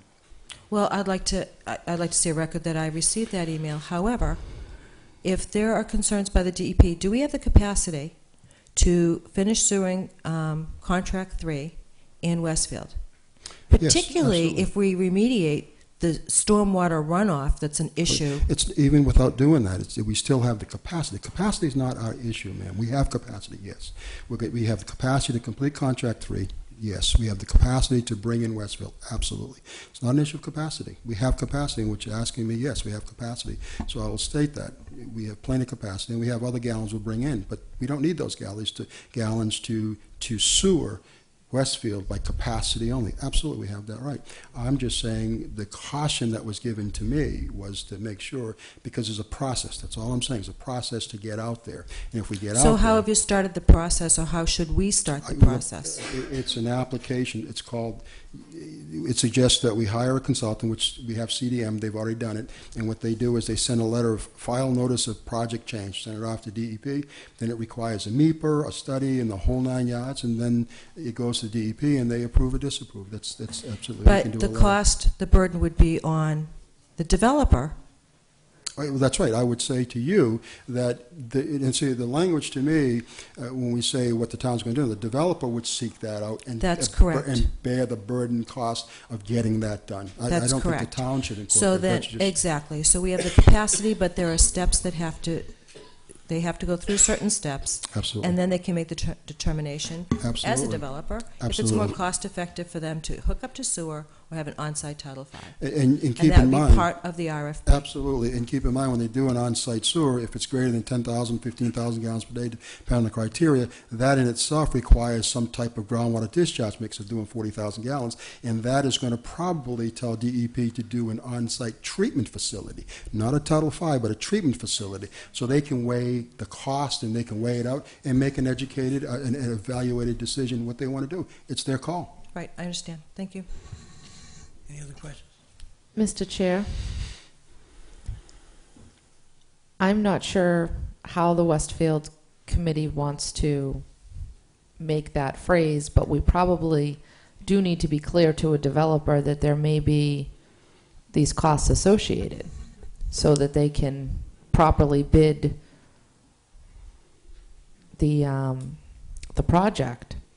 I don't know how expensive it is to do this. Mr. Chair, did the previous RFPs, I don't recall, and I wish I had them in front of me, the responses, address these very issues. And I'm not sure, I think that the developers that would bid on a project like this would be somewhat experienced as to if sewer is available, if sewer is not available, what they find in their past experience is most cost effective for their projects, et cetera, et cetera. I'm not sure that the language needs to be entirely specific in the RFP. It would be their due diligence to look into utilities, and sewer and water are two of those utilities that are certainly needed for any project that they build. So I still would prefer that this, the board had already agreed that this would go out as written with the two changes. We have a letter saying that there's capacity. Should they choose to go down that road, it would be the developer's due diligence to take the appropriate steps. But I'm not sure the language of the RFP needs to change. And this board had already discussed those very issues when we had a full board. Well, Mr. Chair, if I might, I'm not sure that I've ever read that in an email either, and I'm concerned now because this is information that's new to me and may perhaps be new to the Westfield Committee, and I don't want the developer to come back and say that we didn't do our due diligence. I mean, I agree, Mrs. Begley, we looked at everything and thought that it was okay, but this wasn't something that we knew at the time. Maybe town council can just take a look at the language with this knowledge and make sure that it's good, because we don't want a developer to come back to us and say, oh, by the way, you know, shame on me, I didn't do my due diligence, but shame on you because you didn't disclose this information. I have a question.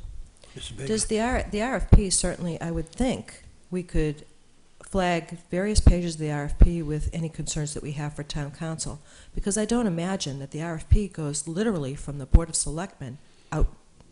I hope not. So I agree with you that everything should be looked at, should be scrutinized. We are here to protect the town, no question, as of course is the town council. We just signed him up for another year. He's got a flat fee and going to get those hours. So I certainly think that if you have any questions or concerns, or if any member of the Westfield RFP committee has questions or concerns, we can take that document, we can look at it, pass it on to town council, see what comes out the other end. Well, that's all I'm saying is that town council should look at the language that they're asking us to reaffirm, coupled with the information that Mr. Campina just gave us, and make sure that we're good. In that letter to Westfield, I suggested that they contact engineer, because engineering practices were going to be critical. And when they hire an engineer would enlighten them to all the steps they would need to take to tie into sewer. And one would be that it's out of the area because there is an existing comprehensive, and that would be to ask for an extension outside the area. So an engineer that does sewer and wastewater would definitely bring that forward to anybody that would inquire about that. And that's why it was stated in that letter, please seek out an engineer to use engineering practices to run this sewer. So, Mr. Chair, this is your area of expertise, and I just want to make a comment. I think that part of the process, I mean, some people think, oh, you know, someone's just going to say, well, here's a proposal for Westfield. This is quite an undertaking for anyone that does decide to respond to our RFP. This costs them thousands of dollars. So they already have thousands of dollars into the project before they even get the project, not to mention the number of hours and certainly their experience and expertise. So I can't imagine that they would leave this to chance. And certainly we're going to have town council vet our document. So we're not going to leave anything to chance for the town and put the town in any sort of jeopardy. So I think, again, if people have concerns, rather than going over the RFP again word by word, let's pass that on with maybe a note of a concern and let the person that we paid the big bucks to vet the document. On the RFP, if it has both options there, on-site sewer and tie-in, the contractor will give you a price on both. But even if we did go along with it, there's other repercussions, not to the contractor, because even if you put him in sewer and they went with sewer, he's done. He's doing his job. But as he had mentioned previously, if we go up that road, anyone located there is going to have to go on sewer. So now you're going to have other people in town that's going to have to tie in. So I don't know if your calculations came in with that. Well, no, then what he said to me was But right that... now, like you said, I'm sorry. for the capacity of Westfield, as of it stands right now, if it goes through. Right, and what he said to me is that we have capacity issues. So if we went down Westfield, I guess the street down there, I think it's whatever it is, I forget the name of the street, that it wouldn't necessarily mean that everybody's on the street would tie in. However, if there's some vacant land there that someone could put a 40B project on, and 40B clouts some leverage, that they could force us to tie them in, because especially if the land is unbuildable without sewer, and sewer makes that buildable. There's just cautions. And he's not saying that's going to happen. He's not saying, but he's just saying when you go down that road, just be cautious of the things that could happen. Right. That was his warning. That's all it was. So the motion was... I don't remember the motion.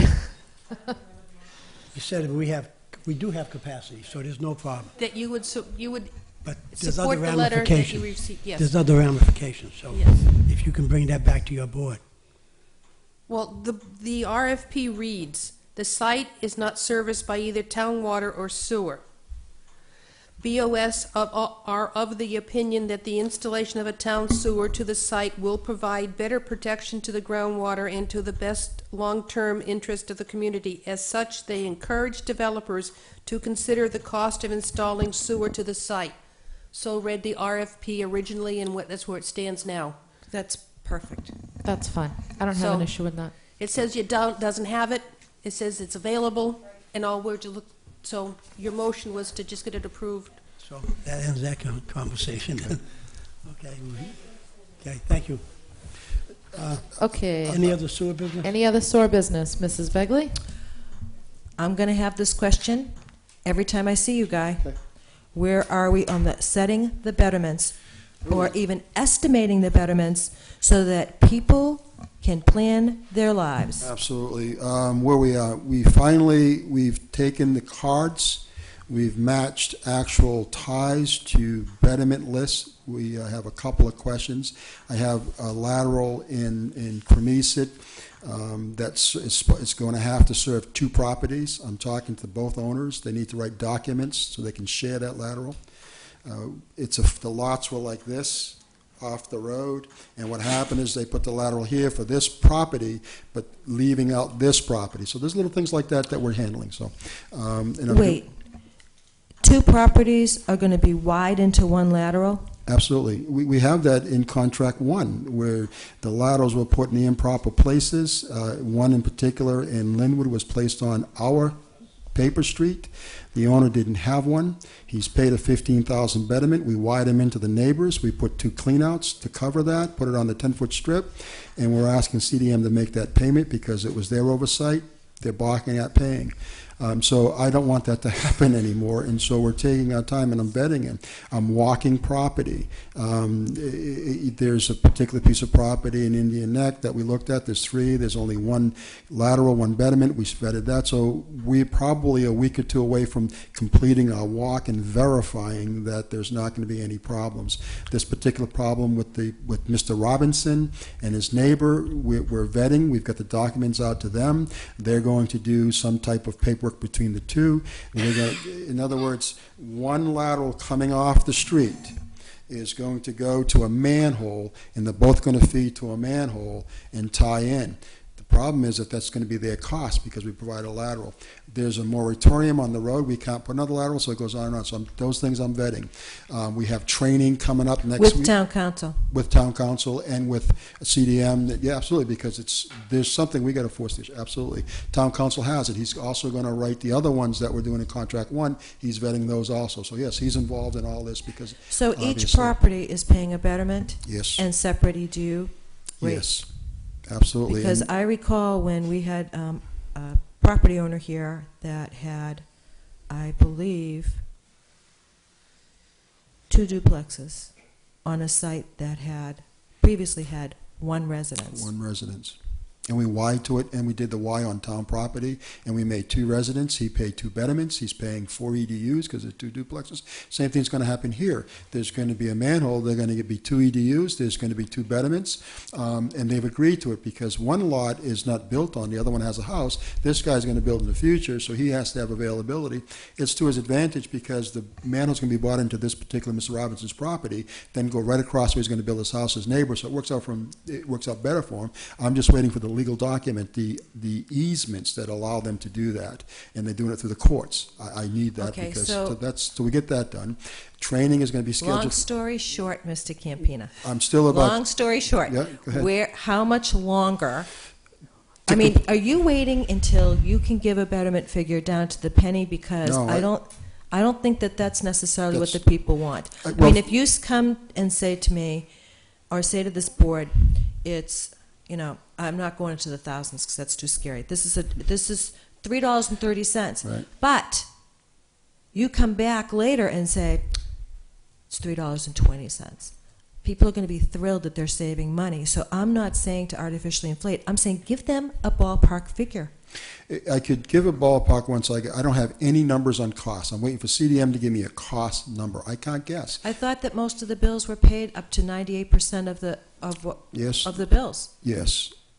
So that cost, We've not seen any change orders or overruns. that would come from, I don't have those, those come from municipal maintenance Debbie. You want me to call Debbie and get those numbers? I can put them out there. Absolutely. However, we're waiting for attorney fees, so I can give you a number. My caution to you is if I say right now that we've got $17,000 worth of bills, and we put that number out there, and the benefit comes in to be greater than that, we're going to have a pretty upset bunch of people. So I'm waiting. I've got things I have to do. The numbers got to come from CDM. It's got to come from our attorneys, and we'll take those numbers, and then we'll get short of a few dollars here, a few dollars there. We'll give you a number, but I don't have those numbers. But this board, I mean, this part has been ongoing, and this board, I don't recall seeing any overruns or change orders recently. So I'm not going to be happy if a stack of them show up. There shouldn't be anything. We're going over the punch list. There's a punch list item as far as on Cherry Street. There's an issue with the puddling. If that is found that we have to change that, that's a cost.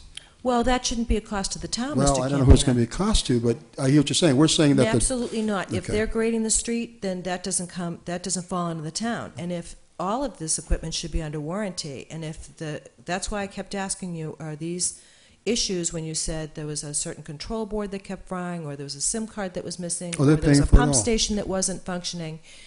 The repairs of all of these issues should not be at a cost to the town or the sewer users. Right, we haven't accepted it. Anything to do with contract 2, we have not accepted it. We have no cost. Now, the contractor takes care of that because when the board fries, the board was put there, it fried, so that's a hot item, they replace it, not an issue. Now, we're talking about a puddle on the street. They've said, now, hear me out, they said that, yes, they've adjusted the puddle, and they're done. So now it becomes a contest between the contractor says, I've done all I can do, I am done, and CDM, Have you yes. talked to Mr. Cruz? That's right. So he'll take care of it. So that's where we are with it. So when they bring this, now we're waiting for CDM to give us a formal letter of all the punch lists because we did it with the contractor, but that has to be accepted by CDM. CDM has to write a recommendation on this punch list. Until we get that punch list, I can't act Mr. on it. Campina, can we cut this short and just say 3 weeks or 4 weeks from now you'll have some? Well, that's it's Three gonna take weeks, me, 4 okay, weeks. It's going to take me 2 more weeks to do the betterment part of it. Can we The have rest of it? Can we have a month Time, or whatever? time. Give a date. And then April we'll work. 10th. I had said middle of April originally, and we're on pace to try to make that date. Originally, I said middle of April. and I'm hustling to try to make that date. And the parts that I don't control is when the bills come in, but I am trying to make the date on my end of it. And I've been doing the punch list. I've been forcing the issue on the pump stations, doing the best I can. Mr. Chair. So, come Mr. back Chair, and thank on you, Mr. Campina. Mr. Chair, I would like this to be on the next agenda and the one after that Yeah, and the absolutely. one I after don't that. have a problem. Because people want to know when they need to know. And if you give them, if someone You're has a right. good reason of why they're waiting, well, generally it's easier to wait sometimes. But if people feel like they're not getting the information that they need and want, that's when the trouble begins. And I certainly don't blame a single citizen in here that is concerned. I agree. But I can't give them numbers I don't have, and neither am I going to guess. Well, whether you give them betterment or not, they're not going to pay any betterment until 2014 anyway. So, that's a moot point to me. It's done and over, so it's better to get it right than to say, hey, it's going to be 25 or 21 or Right. 18. Wait, because they're not going to pay until the 28th. Until the 14th, I mean, 2014. My standard answer is the estimate's 22,000. That's what's out there. That's my standard answer until I've got different information. That's been the estimate since the project started. And I'd like to say to them it's going to be 14,000. I like to, but I can't. So work on it. When you get it, come back to the board. Mr. Chair, Mr. Judici sat at that meeting when we were promised that we were going to have these figures by mid-April. So I would like for Mr. Campina or Mr. Andrews or Attorney Bowen or whoever needs to call Mr. Judici to call him and tell him that he needs to pony up the numbers. Mark Gifford did that today and asked him for numbers, and Okay. he's pushing them for numbers. Then maybe Mr. Gifford needs to call him every day. Okay. Well, let's bring Mr. Judici in. Okay. Same thing with Mr. Deshays. We're asking him every day for his And numbers. Mr. Gifford. So we'll have all the players. We'll have Mr. Judici, Mr. Gifford, and Mr. Campino all here. Any liaison report, Mrs. Begley, for this week? We're going to get off the sewer, and I just have, and I'll Yep. say this, and I'll leave it alone. Tomorrow, I'm presenting at the Finance Committee the article. I thought you guys, it was on the agenda originally. I don't see it there. I just want to tell you, I'm going to present, and you should have a copy of what I'm presenting to the Finance Committee. The question, the Finance Committee's having me there tomorrow to address the article of the tank. Oh. And I thought somebody here wanted to know that, so I submitted paperwork. I'm happy if you're happy, but I just want you to know tomorrow I'm submitting, and I don't want it to be said that I didn't tell you first. And so I sent all documents, and then I'll present to them formally tomorrow what the article is. Was that the article that I received by email on that Monday after it had closed for citizen petition articles? Citizens petition articles, I think it closed on a Friday, and then we received yours on a Monday. I'm not sure. I think the one I sent, well, because it's a document, it's a long, and so it's like 4 pages, 5 pages. It was to do with the article. And I think I wasn't here for the article. It was presented, and someone had said, what is the article? It was kind of general, and they wanted to know the specific article because it was written. And the actual article was written by Justin Cole, the actual article. And I have the actual articles. I don't think you guys, and I emailed you. I sent it out to Shirley to give everybody a copy of the actual article and the 2011 odor report suggesting about the tank. So I submitted all that so you'd be aware. And I'm bringing it to this Finance Committee tomorrow. I just wanted to be out of the loop, so I wanted to to tell you about that, and then. Thank you. Yeah. The Board of Health had met, and there has been some concern about 118 Sandwich Road. They feel that the Board of Health has done their due diligence. It's no longer occupied, and feels that it is a town issue. So I believe Mr. Andrews has already or had contacted Mr. Gifford. Maybe we can for just bids, get an update from Mr. Andrews next because week. it's still horrible over there. But there's also some hazardous waste involved. There's some asbestos shingles, etc. Okay. And at this point, rodents, I think. Anything else? Mr. Cruz, Yes. I won't be here next week, so I want to thank you. It's been a pleasure serving with you, and I wish you the best in your future endeavors. Motion to adjourn. Thank you very much. Motion. Second. All in favor? Aye. Run. I bet somebody's in there.